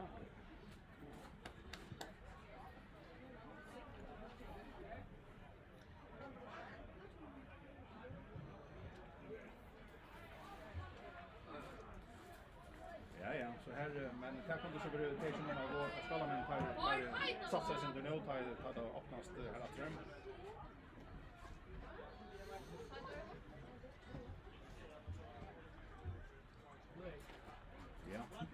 Tack för det. 1-0 till NSOI. In i Ronavik mot Skala. Vi mål som Peter Knudsen skjut nu att kvarter efter. Här är så tätt och i destan här stäcker du spelarna. Vi startar två spelare samman och det är kämpe och tar inte fick en breastbank från någon av isen. Tar för bara hela värdes och man kan ha det samman. Kämpe kommer för och tar inte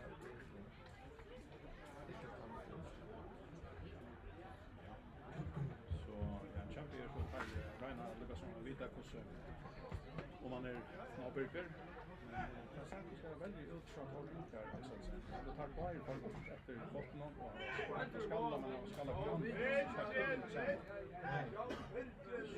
är det en stäcker spel men det var väl hetta väl alltså detta blir spännande nu är knappt 20 minuter efter från det här men alltså här var vi behöver inte väldigt långt av vad man men det blir någon kontra stövon men hade det som men Det ska hända. Ta du skorrar. Vad kan jag strösch och sträva så på att det mål nummer 2 så är det distribuerat outrätt. Nu är de fulla på ju. Ja, så kan man halta ganska halvare kom det ut. Nej, jag har det right. Det var ordentligt då, det var svart. Jag tror inte så ordentligt väl, men vi kan ju säga vad men det är mycket svart väl det har nästan inte haft folk men det har varit otroligt väl ja. Det är väl det som det heter så av det att det blir tid så som säger en vi är längt under alltså gott nog för så som där då kommer det men att bara vi en kolossal vilja halta i det nu så går det att inka sig högre box för friare och sånt där.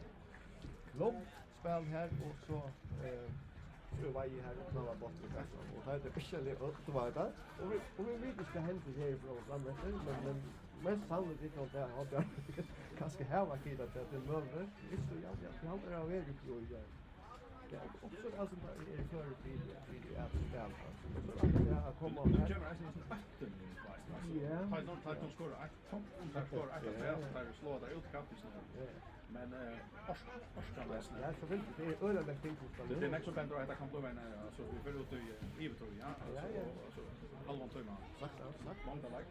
det blir väl tid och det som vi har ser nu så stäcker vi då inte lika fram här. Ja. Det är att men säger att här har gått att ut och så där. Ja. Så att är det kanske lösning till major än hopp. Men det här var det alltså att man ali inte börjar just det. Men alltså ja vad det är så att det blir öga av att det finns. Det som är spännande att man vill öppna för att det är av det lätt så upp. Det är om det kvar en halta på miljö av det ena man. Köpa det där ska kvar. Det är så får det kanske inte så bra ju. Men kan man inte bara det skal jag det speciellt vad var det stabil och det andra öga på det. Och att det tar runt om där som öga ska till det. Det kan inte nu kommer man att sätta på en plats för att få det. Så det går inte att komma fram till det. Det står inte att säga forsa. Så vi kan se att det är ganska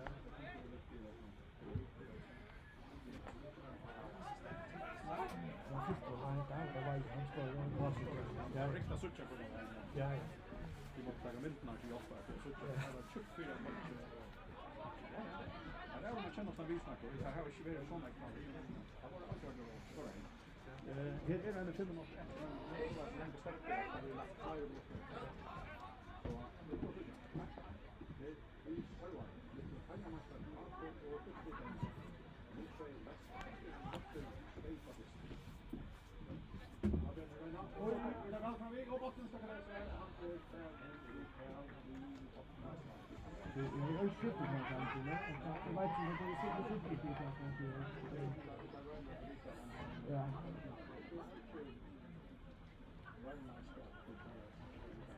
Nej, han är där är inte man så löst. Så får du bara vänta på han klarar ett glas det går. Nej.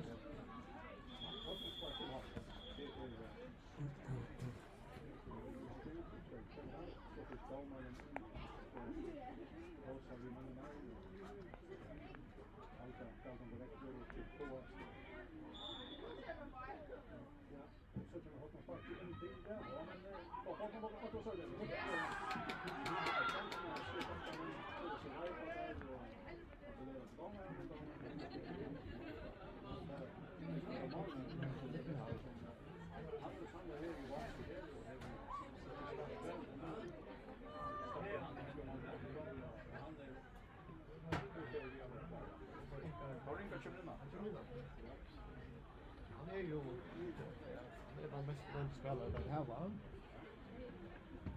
Det här var en men så där det var en underspelare klass det var nice. Ja.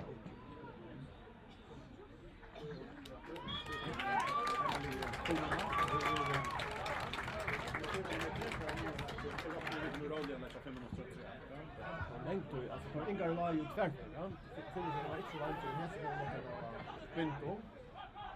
Det var det var någon som kavan. Så kommer mamma till att det är Så finns det Matte! Finns det jag? Oj! Hallå! Maskor!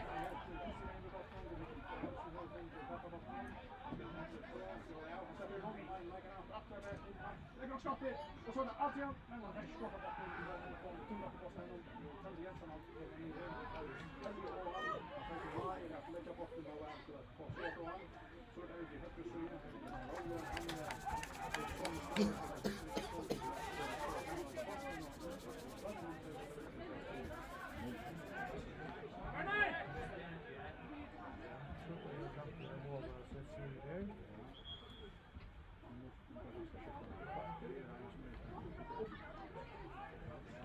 Jag vill välja.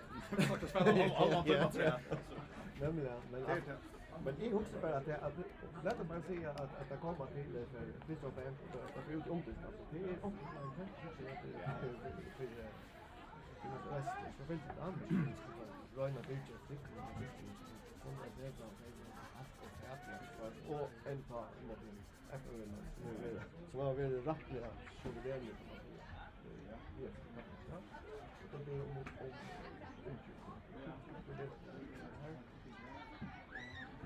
det måste vara med. Jag kan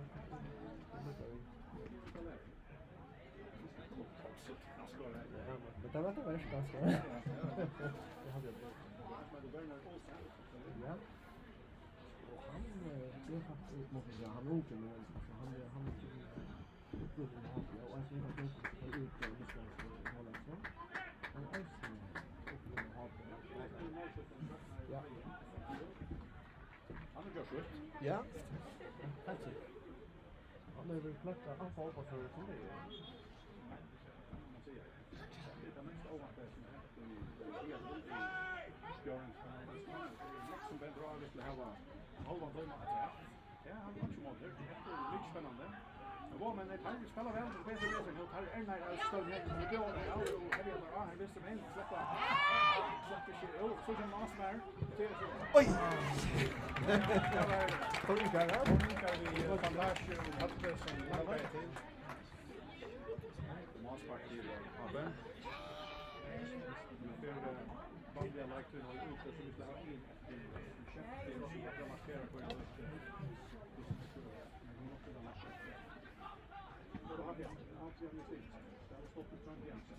Startade en i Sverige som blå och halv. Då är det Mattias Nyberg. Högre mig i Jävlar upp. Och då är han väldigt innan det var bara som att det var Mattias. Mattias utsatt. Det kan man här och fylla basen tog det på den. Så man bör sen ligga vidare. Och här måste man gå upp. Först ställer honom. Där man ställer rejsen ner. Tar inte där snart.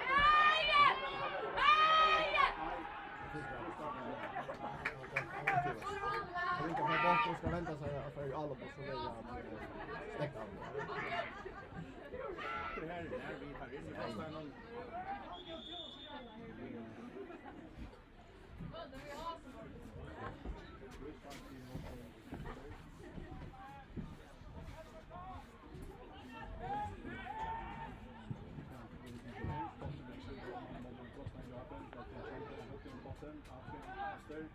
Så vi skriver det var en absolut så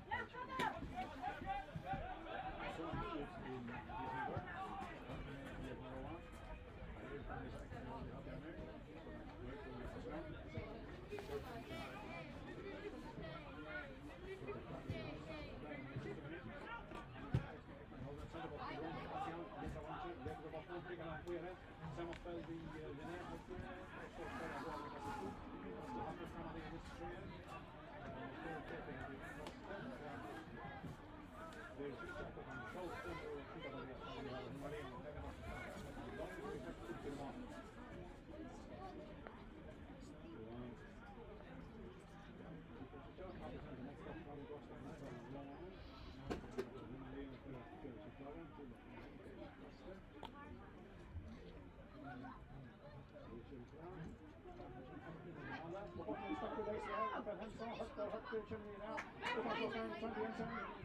in the bra stand till Yes!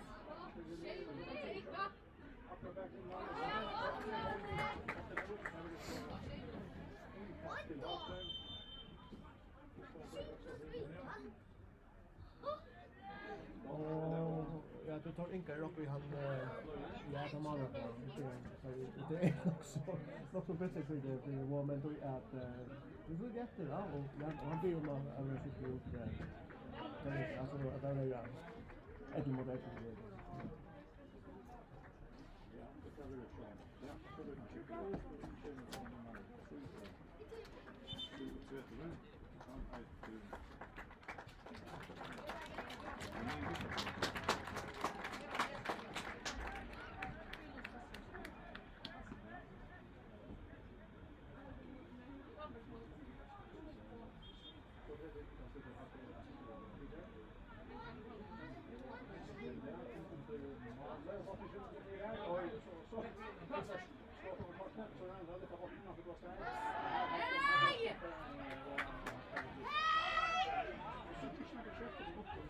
Men så hvis en fejler til, så er det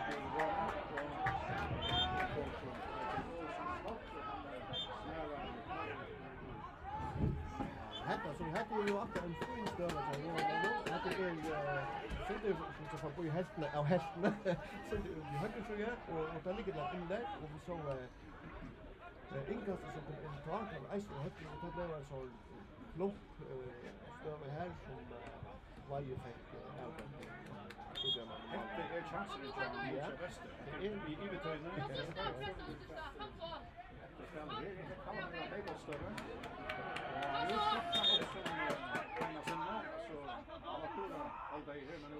Heider Olsen, en av de ordentlige SM-spillerne som Michael Vester.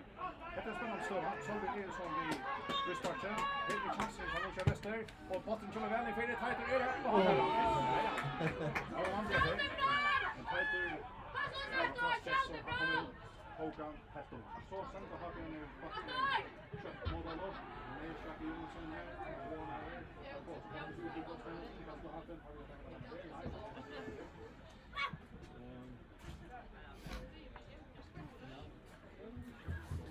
Det gælder vi så.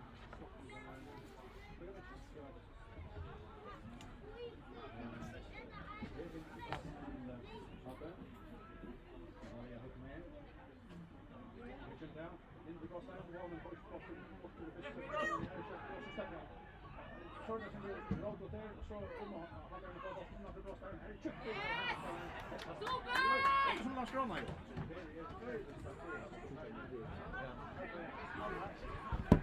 Han run up there after Jan Velden. Det och så är det på oj jösses. Och så kommer han faktiskt så där. Åh herre. Det var stort ja. Jag vill slå kast. Nej. Det är trycket här nu du är man alive ja. Ja. Det ska höra. Jag hade ju den lite ja. Men typ ja, alla var på livet där. Alla okej, men det är svårt under mägna där vi innan för det så det är små ut och Långt på lägsta. ja, men här är att det bara att ett väldigt eller och har vi det kan så innan bak och spela i backen för med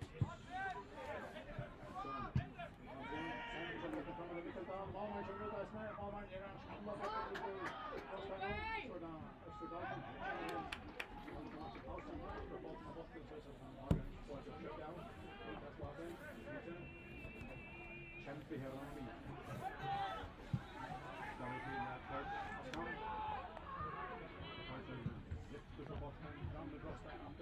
Så vi måste skalla ut det fram. Nej, vi skallar ut det bossen.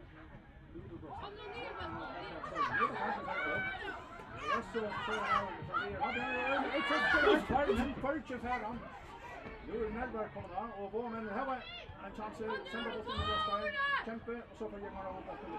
Så kan jag släppa av mot alla. Men så ska vi upp till matchen så vi då fattar när film nu har det 5 minuter kvar i av han vill ha till att köra det. Sen bara Och det är det så Daniel Johansson and goes in again. Bra stämning Mikael Dahl. Det kommer bort till minut efter det. Det har någonstans. Ja, jag vet till att Shane måste ju ta nu på gång han ju direkt ut det. Rymliga sikker på detta väl alla som händer just nu. Ja. Så ska det gå om man klarar att välja bil. Jag vill inte välja om det så alldeles där veckan. Det kan det. Sen måste bort det till det. Och den fiskar av vatten ska bort ut av det. Där så är det kan man tänka det är att man sparkar. Man sätter så vatten upp och loft. Fram och i fasta att det är där. Och så det ska det Nej. Så tar hon kan inte. Nej. Det är den här omgången. Men det är stöd. Ja. Och lägger mycket för det här sen in och börjar så hur ska jag det är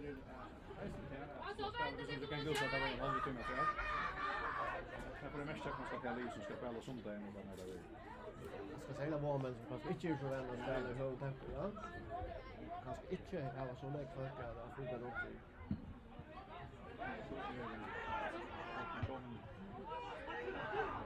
Look chanting en innan jag kan skriva med han. Jag menar Ja.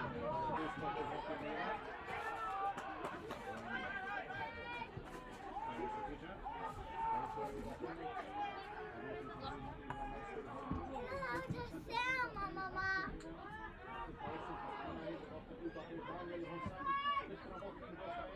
Så vad ska vara någon annan men här det låter så nära. Jo, det kan så gott där. Ja. 8 touch mot kan det vara så man har checkat det. Jo, jag fightar till att nutcha minuter. Ja.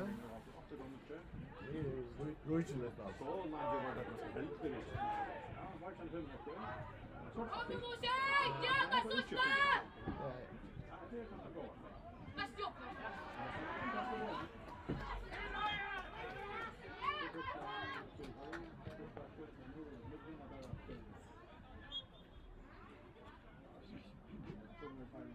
Det är sina bra. Ja, ja. Det är mest hemmalin. Det är alltid då så. Det är fast ändå man har poäng. Jag vet inte. Kom nu, nej. Kom nu.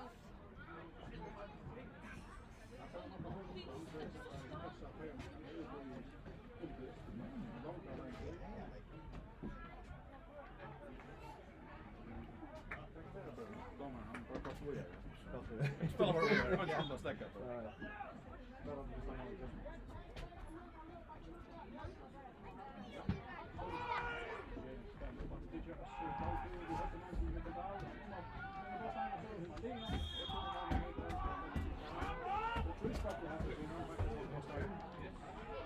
Borgen!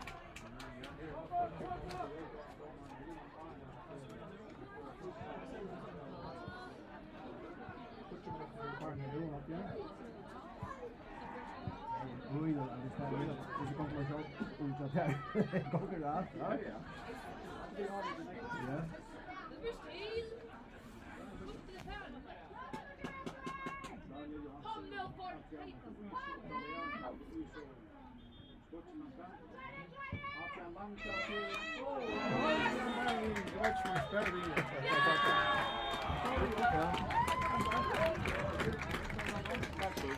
Ja, men det är fantastiskt att vinna sig så Lodstein. Han har varit rattan det slått nu. Ja, det är helt fantastiskt. Det är så stort lite som det har det han har varit. Next bättre än Warman. Men Warman har varit inte i lokal. Han får nog samma fight, ja. Och så har han förra matchen det mot Frankrike. Nu måste jag kolla här. Jag måste kolla här. Vi måste till det. Oj, ja. Skulle röra den här första mycket upp i Roma var ju på väg att säga lite här. Så inte är vi 8-0 till NSOI mot Spania. Det är nog så spännande. Jag vet inte hur Spania är. Och ta akkurat över efter det tar ett mer så är det knutsamt att lägga NSOI på 8. Jag tycker att han dessutom är liv. Jag vet inte på ja. Och Tryggve Mortensen är det 8 i Roma.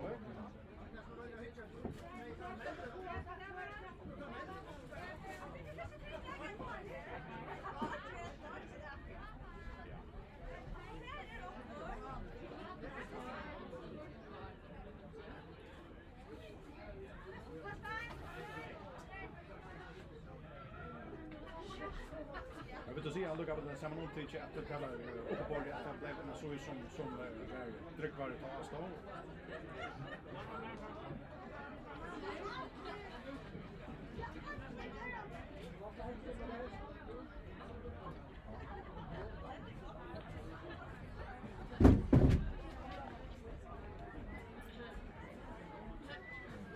Tack för trycket Mortensen, alltså 8-0 till NSOI som är igång i halvfinalen och vi ska så äta på att vita tredje lige kommer vi göra och chita till UB36 alla mörkare tour för öppna total att det här var 3-0 till UB36 mot AP verkar så där som det ända är nu är chita det som för att ha stått visst då var så här var sälja början som mynta i det ställe.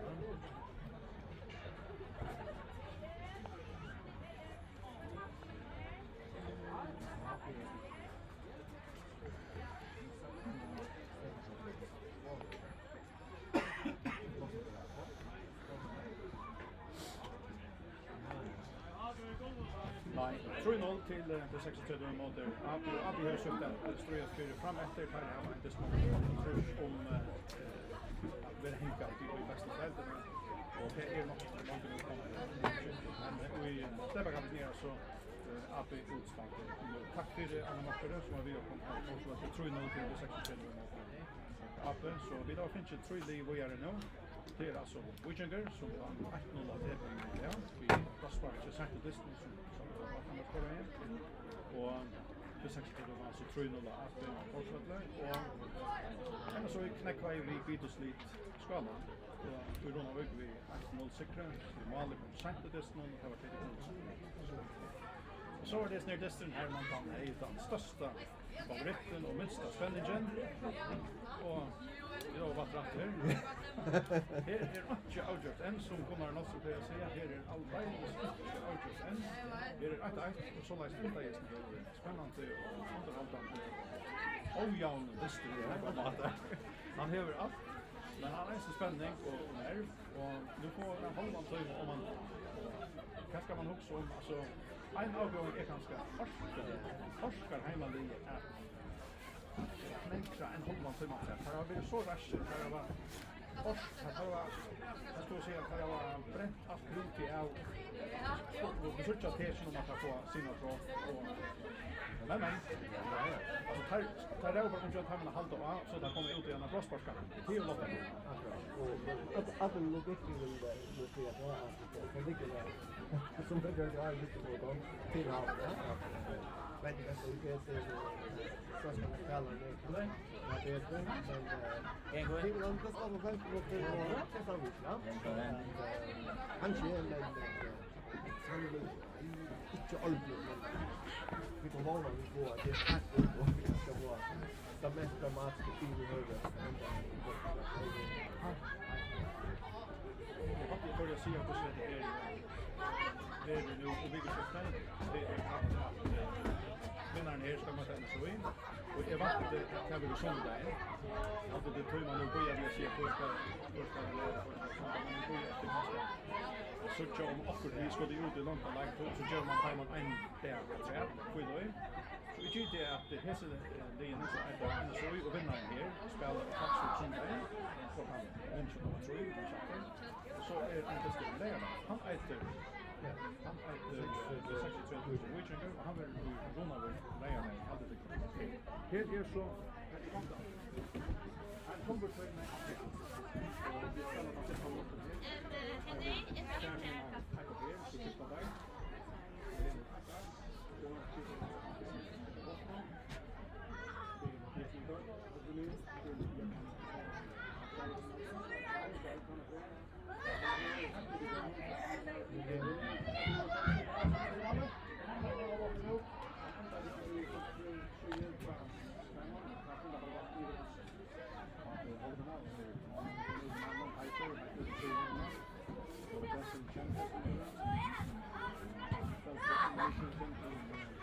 Mattias Wigård.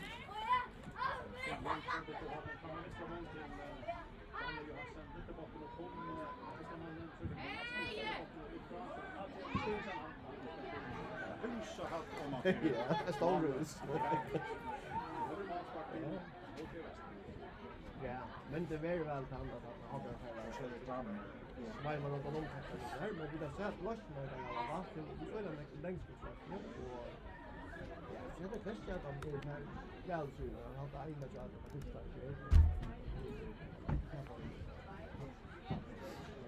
Det är väl alltså jag går. Det här är ordentligt säkert att prova att spela till småspel. Vad man har så vill stämma.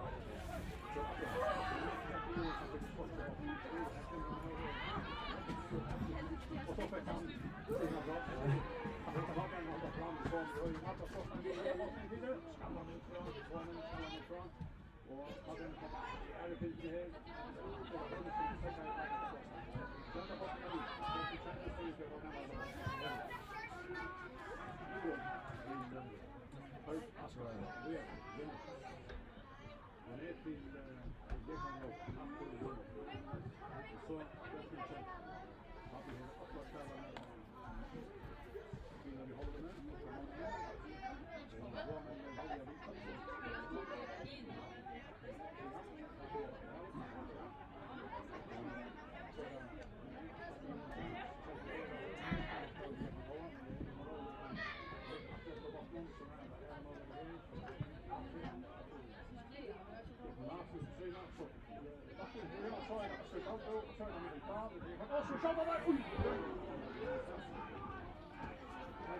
Sen antar man ju när. Ta det ner till 1000 här ända så man börjar enas det.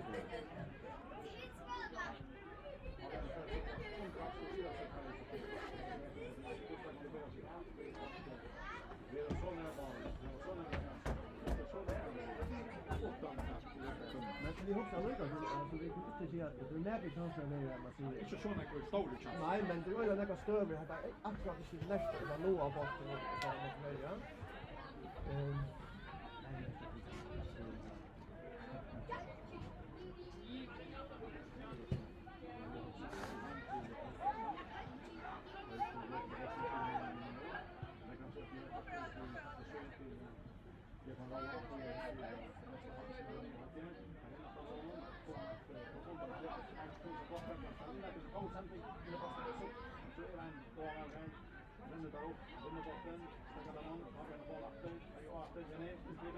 Mikael, ska man ha bollen? Varför heter det bara han hade research i Facebook. Det finns inte någon som att det är men det finns det jag så kan man ingen som är. Nu är det helt undan. Trafiken här.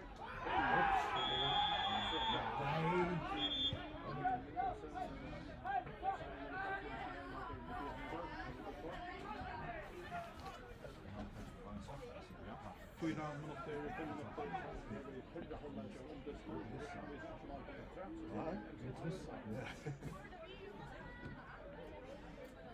Han har först från hemma.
Nära så där, Arvika Brostein, utför Mattias Nygaard. Stänger man av, vänster. Det ska in, här från in, så stoppar in. Ner på slita botten, man till man, har Björn sista tre som kör mot väster men här är det så ligger en halvspelare han är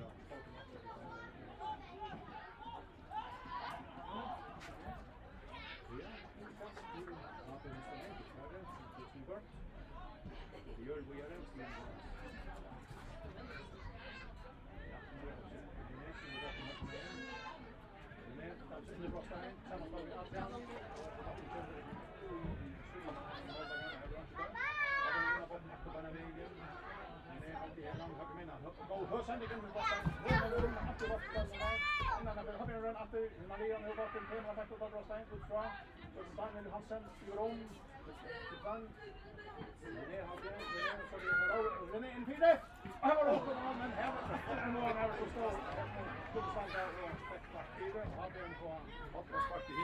otroligt om att Ja, man är inte så omvägna.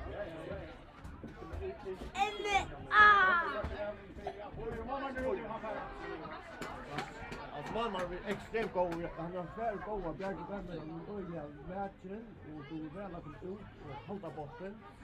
Han ska hålla och slå den boxen lätt. Han ska boxen lätt så att han blir öliga god. Och vi väljer en boy tror det är bara ifrån. Ja, ja, faktiskt. Oj, det är så bra ifrån det. Han visste inte kunde se lägga riktigt lägga men sälja så kan det ta igen, ja. Det kan ta så kommer Mariano ta väg igen andra chanser. Är det sjönglappe? Är det sjönglappe? Nu kör jag på väster. 8 minuter fram och hela tiden.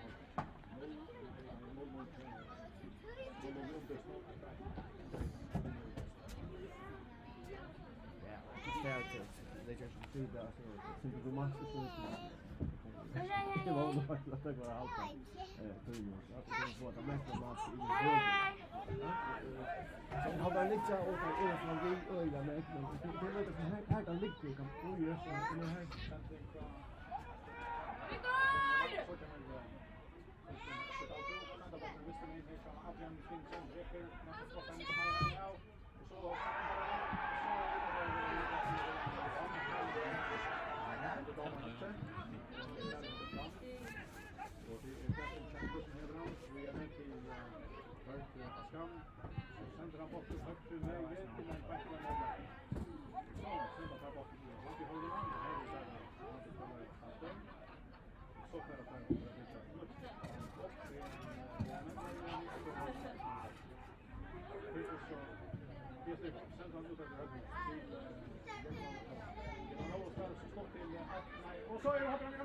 och så sätter han faktiskt. Alltså det är lär vi men vi måste ju besöka. Och det var mycket allt och köttspel för han blev ner där och så hade han vänt jag sikta efter det han tar stansen och det var slips från mig. Ja, men det vi hoppas att alltid har den här alltså det är ju fast väl och att det är men inte vill säga på andra. Nej, det är möjligt så jag kan inte säga väl. Jag har inte det ska bli det tror inte så att det är att det är ju inte stora bättre alltså. Det är mer anspänt en gott det kan jag räkna. Jag spelar ganska så fullt efter det är så svårt det är större hela efter det att du rör dig ut där som står har vi där. Men man kan lägga som en liten lite att det varje match som är väster och det har inte så att man är på det så faktiskt det är så att uppe man får mål. Jag tänker att man har en egen det kan jag komma och så tror jag bara vad det är av och till så att man måste. Nu kommer att en hör sen det går till och så här är uppladdade mål för en annan han står upp på mål här men skulle han lycka den. Ja, vad tackar jag väl det är på stor chans att komma. Jag kommer bli det som att det är inte helt i såna nya jambo. Det är inte det. Nej, jag hoppas att vi har att spela nu väl kanske rota på den första att det är det kunska. Ja, den första alla första att få en fotboll eller hött eller vad det är, ja. Så att det är också det mer att jag ser att det är lite kan nå men man så tror jag att det är att Hoppen är inte kommit här och så lallarna av i huvud. Jag har spatt i hundröm med personal. Det är inte det. Jag menar inte det. Är det där kan vara sjukt till person där är i marska sig till på något som tänker till. Brospark.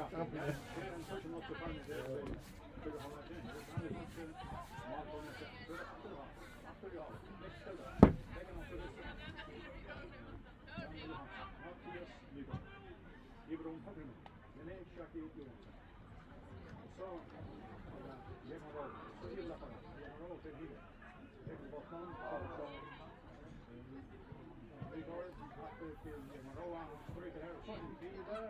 Och han efter det har fått det i botten. Här ställt till, hade det till Andrea Berger, så är det. Han såg att han har gått innanför botten. Han sa att och så läs. Sen har han nu. Litan efter fram, vänster högra, ränna flyga till högra, banan efter, efter färden, efter färden. Och läs, fantastiskt måste nu. Och så lite har vi en botten fram, och sen kan man nu bjuda läser! Skjuter på banan! Men mannen verkar faktiskt. Ja. Han kan betröda ut att han får läsa och han mappar en köpa fiskningen. Det första och Malmö har gjort att här han ska välja och det är välja allt var.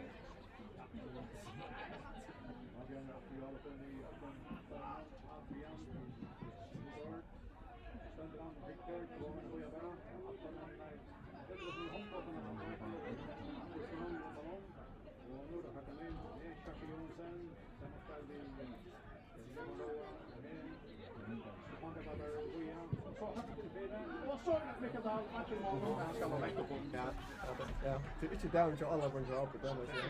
Fantastiskt inlägg i högre och han är så en hela en väg att passa till så han lyckas väl. Det är tävling som är något spännande. Har vi en teacher som man chansar lite här heter så det är spännande att veta hur vinner så Brospark faktiskt. Det är långt väl där. Ja, här kommer det. Det är 2 minuter efter halv av fyra lag. Ja, det är som där vi gick det här. Det är så gott det man kan ta fram det alltså. Du kan stå med en touch kallt. Nej, det är inte så. Så har vi akkurat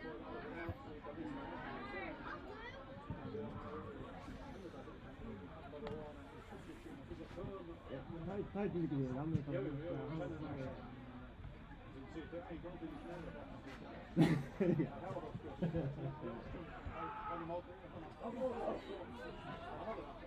Ja, hade där med lite där och bara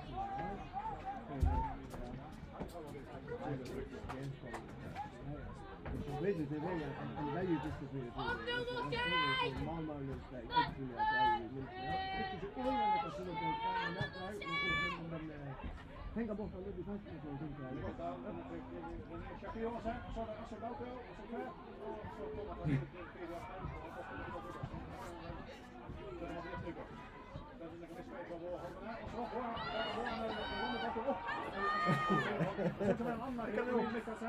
Emil Mekkasen lägger så bort. Efter det där Lucas kunde det upp på. Vi har gärna ha allt fast fram och så är det några stöver. Men det här andra livet så vi har för det för farmans fram och Bayer det handlar om att toucha med långt så Bayer sina drott. Det har brukat alla krafter på vägspel och det är det. Och jag tycker att det blir för att det finns något på hem att det är mindre med samma och spelar av team och flyttar team som har mot väster och här kan det välja och hinner med bra och så kommer det en chans med samma kanske så skorar där. Nej, det är Brospark. Ja. Det är så vad Fantastiskt server. Oj, det är jag syns det när gruppen hooken och jag ser.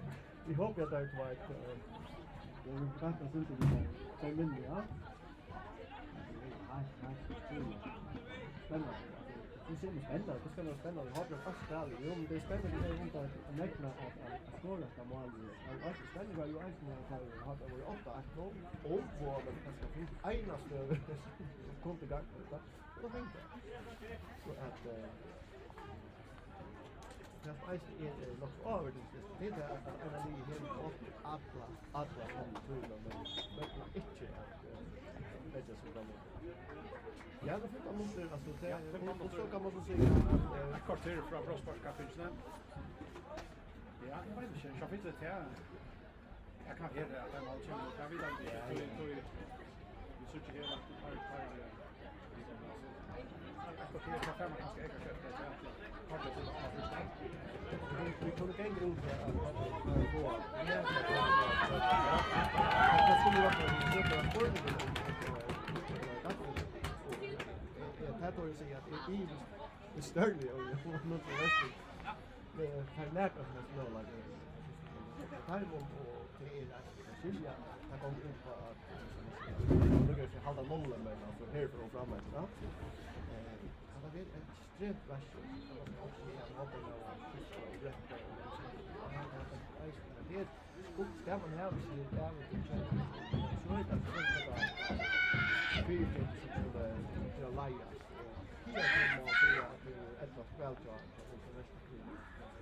Stappen är äckliga och det har det. Parra för allt jag har som börjar marknaden så att det är lite så här. Kastan så var det att så det att det är något som kommer till kaffe eller på det är där och det är sätta hålla bygga ut och inte så är det spänningar vid ett kvarter från Brottsparktapping om det ska vara lunchvästen på marken som vi kör i Holten. Och inkast till Hapen. Nej, jag släcker så nu har vi lite woman streck. Krampa sträckningar. René till jag kan roa räcker inte in om och så läcker han bollen i fyr här och ja men skallan ut i kostar någon. Så där Adrian till Daniel Reiner för om man efter med släpper inte här med fyra som hämtar ner vid så får bollen fram med Brosta in och så är det Hilmar Leon skallar men vi söker. Släpper inte ordentligt upp på någon och att lösa inte. Det får det ju bättre.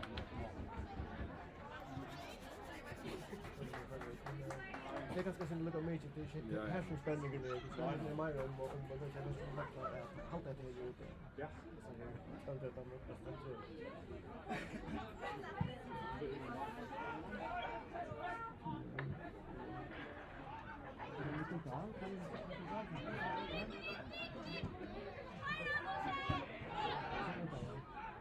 Jag har bara pintat det. Ja. Så då lever det till alla.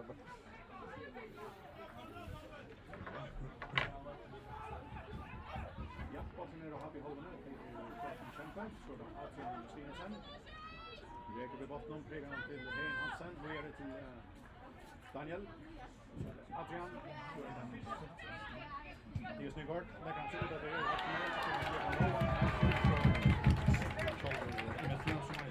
Predrag Jeremic. Inkast till Happen till Pitchen.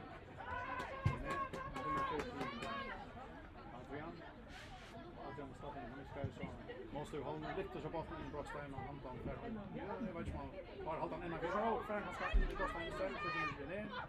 Så det kan vara högt med till René. René är bak åt Brostein. Mattias Nygaard. Lite botten Brostein och så ska han på. Ja. Oj.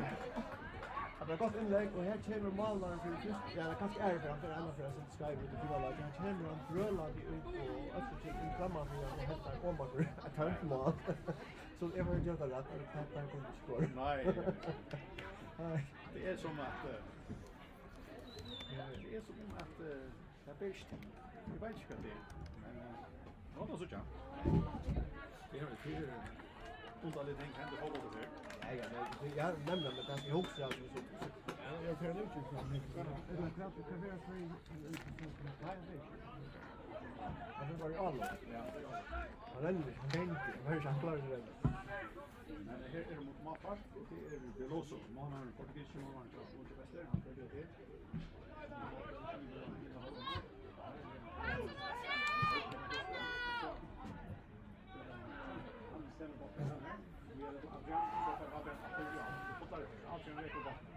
Bygga botten till Assur Dalbo och så ska man så spela fast men nej, det är kvar där. Det är alla upp och så för att här själva hinvägen vi vad någon vi det var någon sån Ruivex men då var det stora alla på det men att få full potten tack så har det blivit normalt det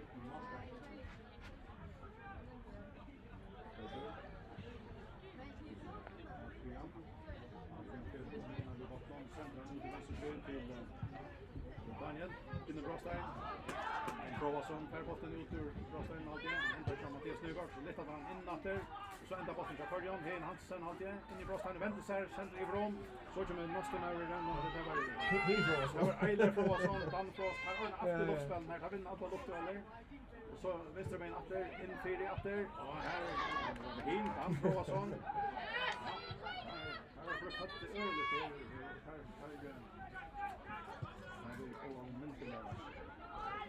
Samma har alltid in. Björn är uppe igen. Nej, Jackie Johansson har kommit in. Lyfter in 4. Hein Hansen har under botten här i första. Det är så hade vi bara måste till 20 starten på här i matchen där. Nej, det var inte så att det här var ju vidare. Jag har nästan varit på helt extra.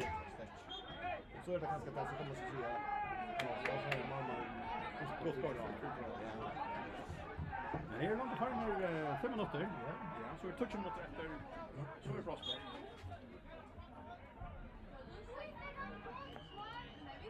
Vi tar vinner. Bara en god chans att vinna så. Vi underdog. Där vi där. så Malmö är visst det är tajt med stämmer till Brottsman. Malmö så Charles hade mer vid hopp ja det var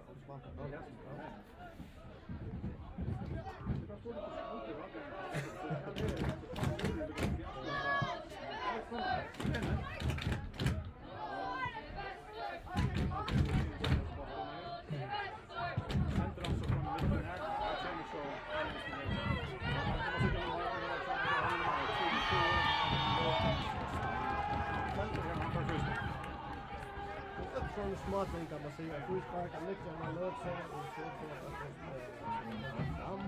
får att länka centrum till ska ha det. Och det var här vi har inte också så över det med pitcha boll på de måste. Nu är det där det var kraftigt i längd på det.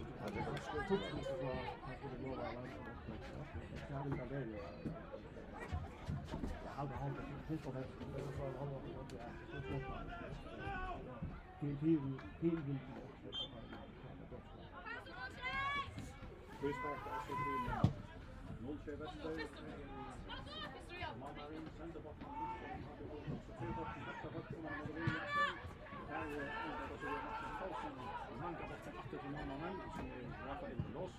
så direkt ut honom upp och i mörka himmelen och ut av loppet och så är det inte att vi har till detta fjärkna håll.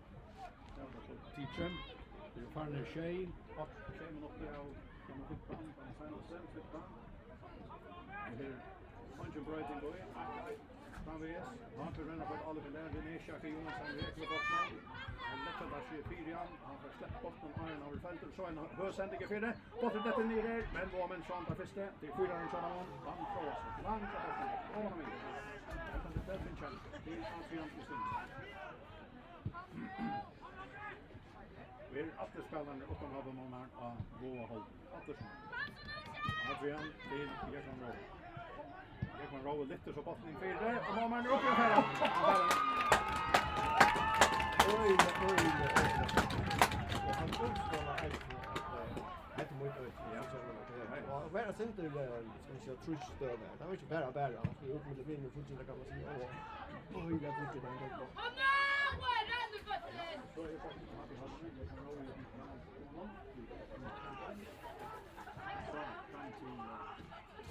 Nej, vi är Daniel är ute i vänstersjöen. Jag metar in Åstolholmen. Så sätter han botten i brottstegen och för han här. Han kommer nackan av en och någon i halvdelen. Så för Sölvi Eilsson hade botten vid sett ut i äkta brottstegen. Och så kommer han hade en vänster hörder. Norska brottstegen och skjuter in 4. fyllt några skarpt och i hade botten för ut så där det kunde vara så att till Nordtjej.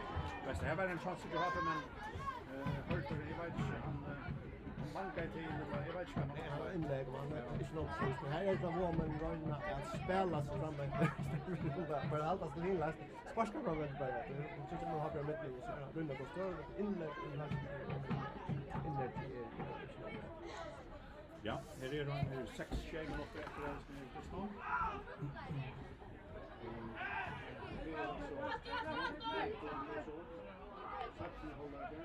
Sen efter 15 minuter och täpplar vi en 6 minuter som är efter en time. Det är framvis Hodja Outjurs. Det är en dag i ett dag. Där mål är skam. Så är det har vi att. Och så är det vänster med. Och så kämpar det väldigt fint. Oj, alltså här. Han är center in till och tar skallar på den bollen. Bollen för handen och han missar den av första och av här ju. Fan Tolbjerg faktiskt inlägg till gott. Banan in här har vi röster för hött i år och målmaren är så en vet kvart. Det kötte blev då säger så ja och här vippar bort på bilden. En fan Tolbjerg. Helt otroligt. Inkast till hatten. Och sen det uppförsel framåt på målet. Det är som inkastar. Högt in. Och Roman med Hackster har en nästa där och så in i mål. Österdahl. Nej! Det är helt otroligt. Kan se domaren. Oj, Amasbar. Jag heter att blockera igen Roman. Jag ska det men yes, let's go. 5 minuter efter. Har vi haft stora. Det var stor här. Ja. När vi. Ja, nu är det inte hoppas på men så det kan ske där så det är allt för görs som jag ska skåra här. Jag kan med tackla blockera den mål. Ja, men mat på så bara. Ja.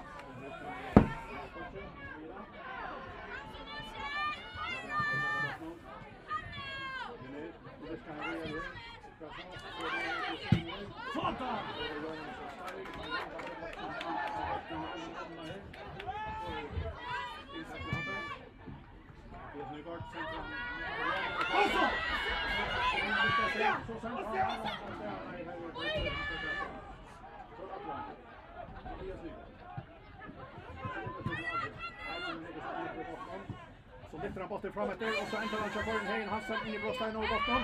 Och här är skjuter! Och mål! Det är inne från det är helt otroligt! En fantastisk skjutning.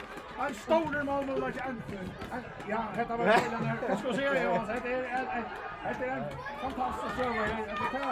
Det är en målmare som kan vinna dametesten i Brosport Cup just nu. Helt fantastiskt. Jag kan roa så Adrian högt in för den. Och så är det René och så är det kvar och så väntar det bara ut i Brostein. Alltså jävla mamma. Att är superbra. Helt fantastiskt att det är väl avslutat ice. Ja, som är skällt. Det var så helt säkert. Så fick det flax och Ja. Och så har han att från väg och så är det här men så har det ja. Så man var. Ja, just det test. 30 minuter efter allt. Jag har lagt det. Att det dags som är Rafael Veloso.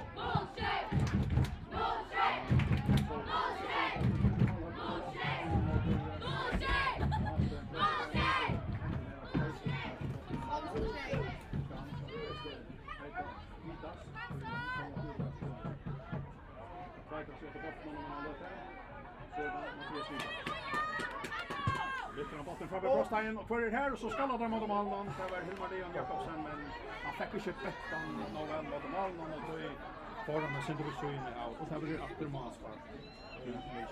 Jag bench med mamma kom han var vi ut och kanske vi hade rätta mål som får de. Nej, egentligen för mamma då han aktiv. Ja. Lås han till Manspark. Sen tar han det upp i hållet.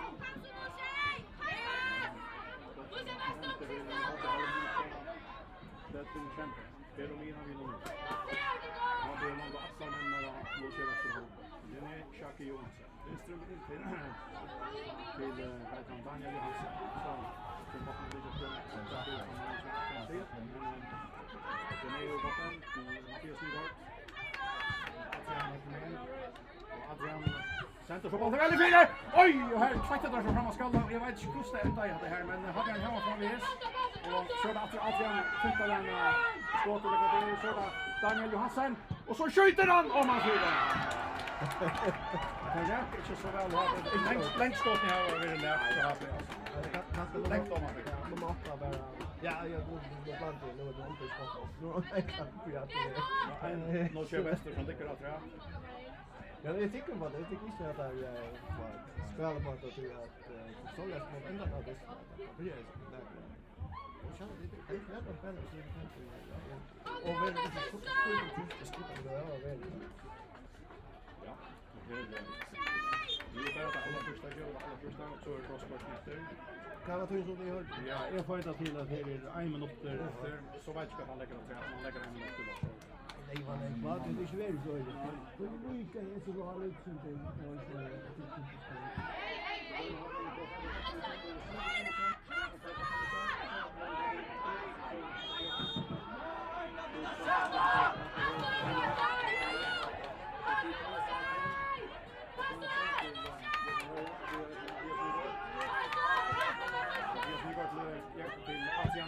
Center bort med 4 och Center han tar Mattias Nygaard färdig nu och kanske kostar ut till Adrian vändning 4 och botten skallar upp på i loft in i Brosteinen ut ur Brosteinen så är det inte att det rör så är Tøyen om färden Fabian sätter botten in i Brosteinen så är Hein Hansen här och kan gå till och han sparkar Han kan ju väl han tar bära som mot den ultimativa grisaren där äntligen Rostock. Det är som den går. Tøyen är färdig med 2 minuter och lagt efter. Okej.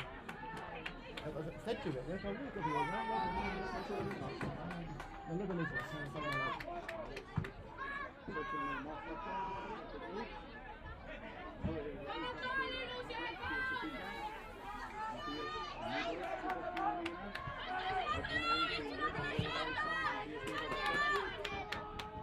Lyfter han botten framåt för Brostein Norman uppe. Norman säger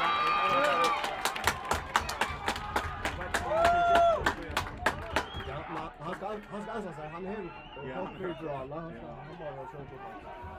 Han och vanlig att ja.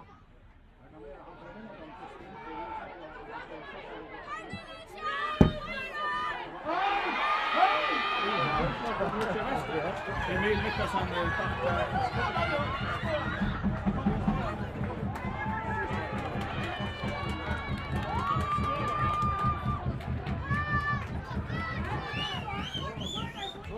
hälsospänningen efter.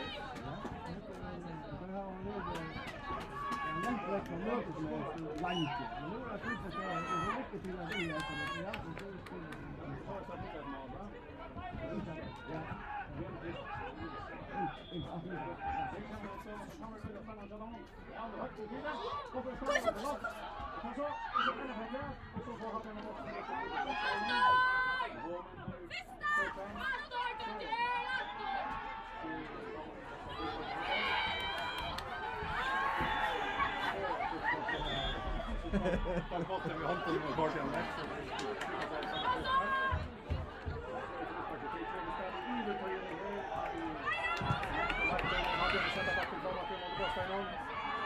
Lättas upp i väg här får vi hötten och stoppar.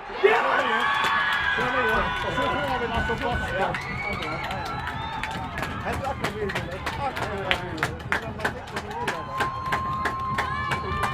Det där var så man det blir så att så all man har been over you like the way you help on an angle the same that we can now like the rest in the party especially now I pop in up man hey here I swear as the fantom jag så blir det bara en smal lägga snurr släppa med så ja, kurs skulle tro att vi sätter upp i bilden. Nu har vi fått sån här. Nej, det här är kanske inte bara det är något som kallas som etchande stejpa kappingar. Kan skapa det väldigt drama. Och det är etchande är snarare det. Kan man lucka det till halva på 6:30 ordna i allt på vägen. Hej har vi kanske finns ett mål att träna ut och gå för hålla in i rätt. Så har vi andra finns den här stoppliga testen. Men det är mest inte och Om du säkert håller det uppe på det att nu kör väster till här är så raskt. Här är verkligen alltså. Ja. Alltså man underdömer att det här var kämpen mot EU-marknaden och också Ja. kom mål kan man säga så som vi vet att det är helt det lotteri här. Vi vet att det är med på det så skriver och ser vi så att Hilde Färjestad i offensive plus på det kan man säga och så finns det alternativ och det är väl inte så om har du det Ja. att det var väl det faktiskt så i det här. Inte då jag hade minst att det var en roll och nästan kanske slå ha på. Ja. Det var kanske eller först va. Men också att ha det som är väl rättliga som det är kan man säga.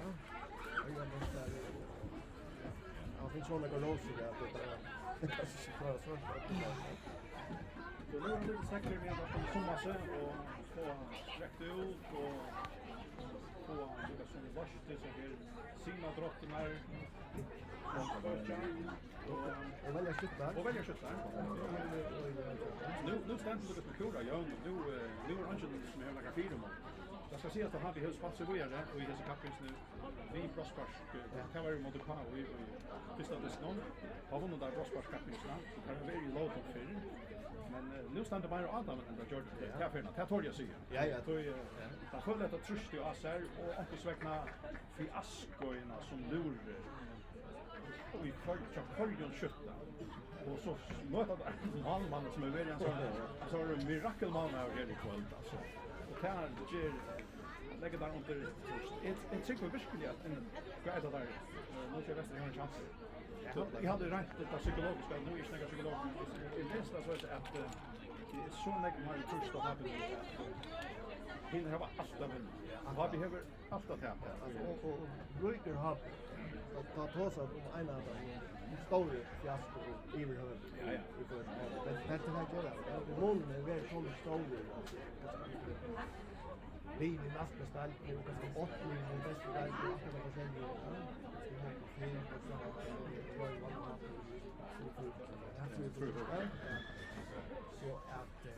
att det är alltså så är det så nästa like I got det här var Boila Luigi inte kunde huxa med så ja. Och släcker att lägga den här en kommande sina då alls. Ja. Det så trycker det Det är men oavsett kan det så minne mot det väst alltså. Men nej alltså när de spelar nu för akkurat se det som säger hålla och logiskt så vi har ska vinna och det ska bli det skifta då kasta. Här blir det fint det där krysset då och att hype Mario som ja. Han har mött som omedelbart det som det gör han var argent spelare han totalt. Nu börjar ja, nu stannar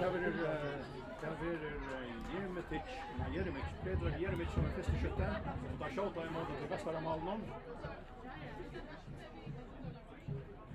Så 0 Väster skjuter först. Heitor Jesson, landslagsmålare i mål. Och Pedro Jeremic första skytten från 0 Väster. Alltså ser det Angel som har varit med. Ja, så det var det jag vet. Då man Brukslar. Så Brukslar han, så kommer första skottet. Oj, första man räcker åt första gången. Så 0 Väster bränner första skottet. Här fixar han att han ska skjuta mitt i mål och färg foten för lätt under han och han lyttrar på det. Räcker om så att säga mitt i mål så har han inte tajtar rätt här i skjuta. Högre. Så där med som har sett på den ena för nätet och uppe i det någon Mattias Nygård som ska röna sig mot Rafael Velosa.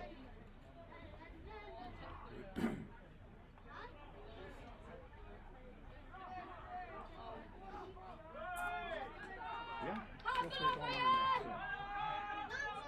Så ska seconds.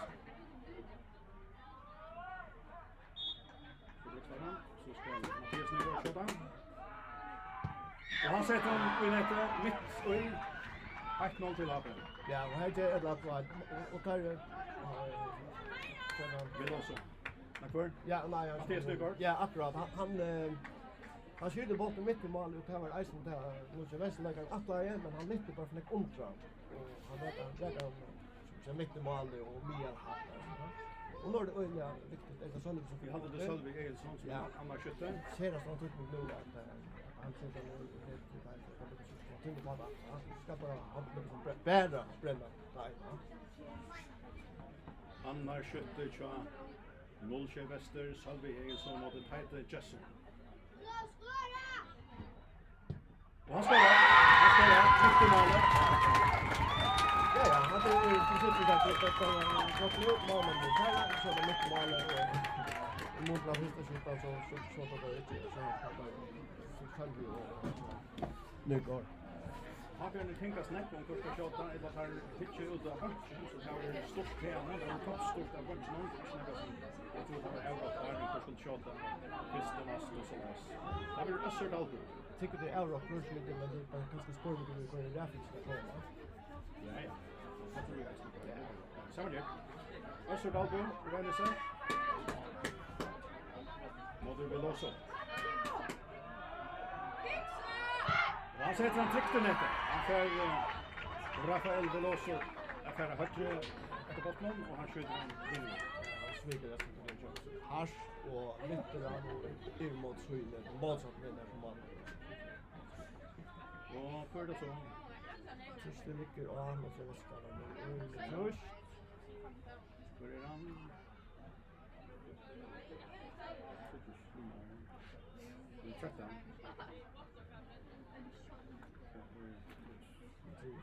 Jag tror det. Eller Johansson Stein. Ja, där då. Ja. Och han skorar. Han heter för Vattan vid ett som han har gått akkurat i kön och han sätter han att det gör Dixby Stange. Ja, och här tar det väl rätt där men han skjuter så mycket hårt att han är inte rätt och han är så mycket uppåt.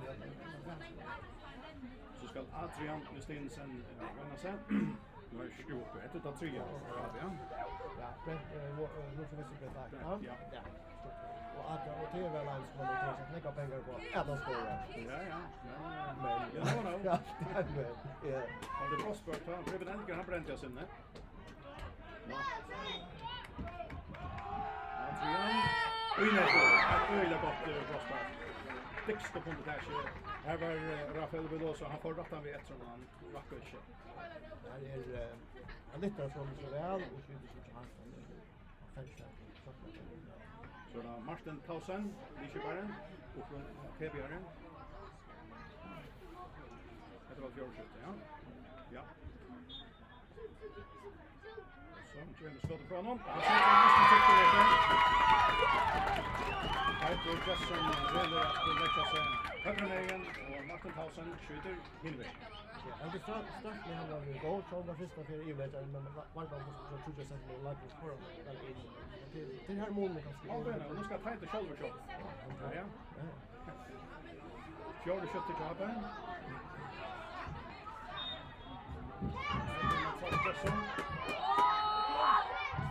Han skorar tryck. Han är redan trycker skjuter. Dix vid stanchen och Malmar lägger in. Han Malmar är färdig så högt för det. Nu ska hinna så och tajt skjut så till Ett Martin skott, ja. 5 skott. Han må skora. Det är you know, det han. Så det är nog han domar kända på. Så det är nummer ja. Ett annat varm Ja, det var ju vet. Nå, vad var det så jam? Så kommer skottet. 13 meter och tar vägen nummer 8 som är skottet på Soran Vojevic. Ja, så ska Daniel Johansson fram och skjuta Jappe och skorar han så är det gjort. Ja, så är Jappe Vojere. Vi är att skora alla såna skott. Men så man kan bara att vi får flyger skott ikväll. Detta kommer att det sista skottet ikväll som sänder upp i halvfinalen. Ettla är vi hålla fram och köra Prosper. det är okej. Det är gott väder. Det kan gott hålla fram. Daniel Johansson mot Rafael Veloso. Daniel Johansson sätter upp i halvfinalen av en öjliga frekonsskottet. Han trillar bara mitt för målet. Han ser hinner loppen att det Så lite resta ju Vi ber folk ikke færre av vallen og det i er halvfinalen etter andre distrin i Stebakappisen jeg tar kvalifiserer så vi er vinna en Brospark kapping. Men vad skulle vi säga? Det bättre ligger vann och men det kom inte gott att använda det så jag hade alltså inte här hade jag förfärligt ströj av att få bildbox i det. Där fick vi väl en ordentlig bildbox där. Och där hade likely i var hade chanser men det som omröver att skåra kan det är en kamp för att göra. Det är hos en ting att den första straffen han slutar inte gör mitt i mål, ja. Det är också om målmen så här. För att ta en kamp. Prosta på det. Han vill ju. Du lägger det visst det är mitt i mål, ja. Han är helt läckat så bort. Så vi som så för och mitt i mål. Men det är så fint. Men undrar vad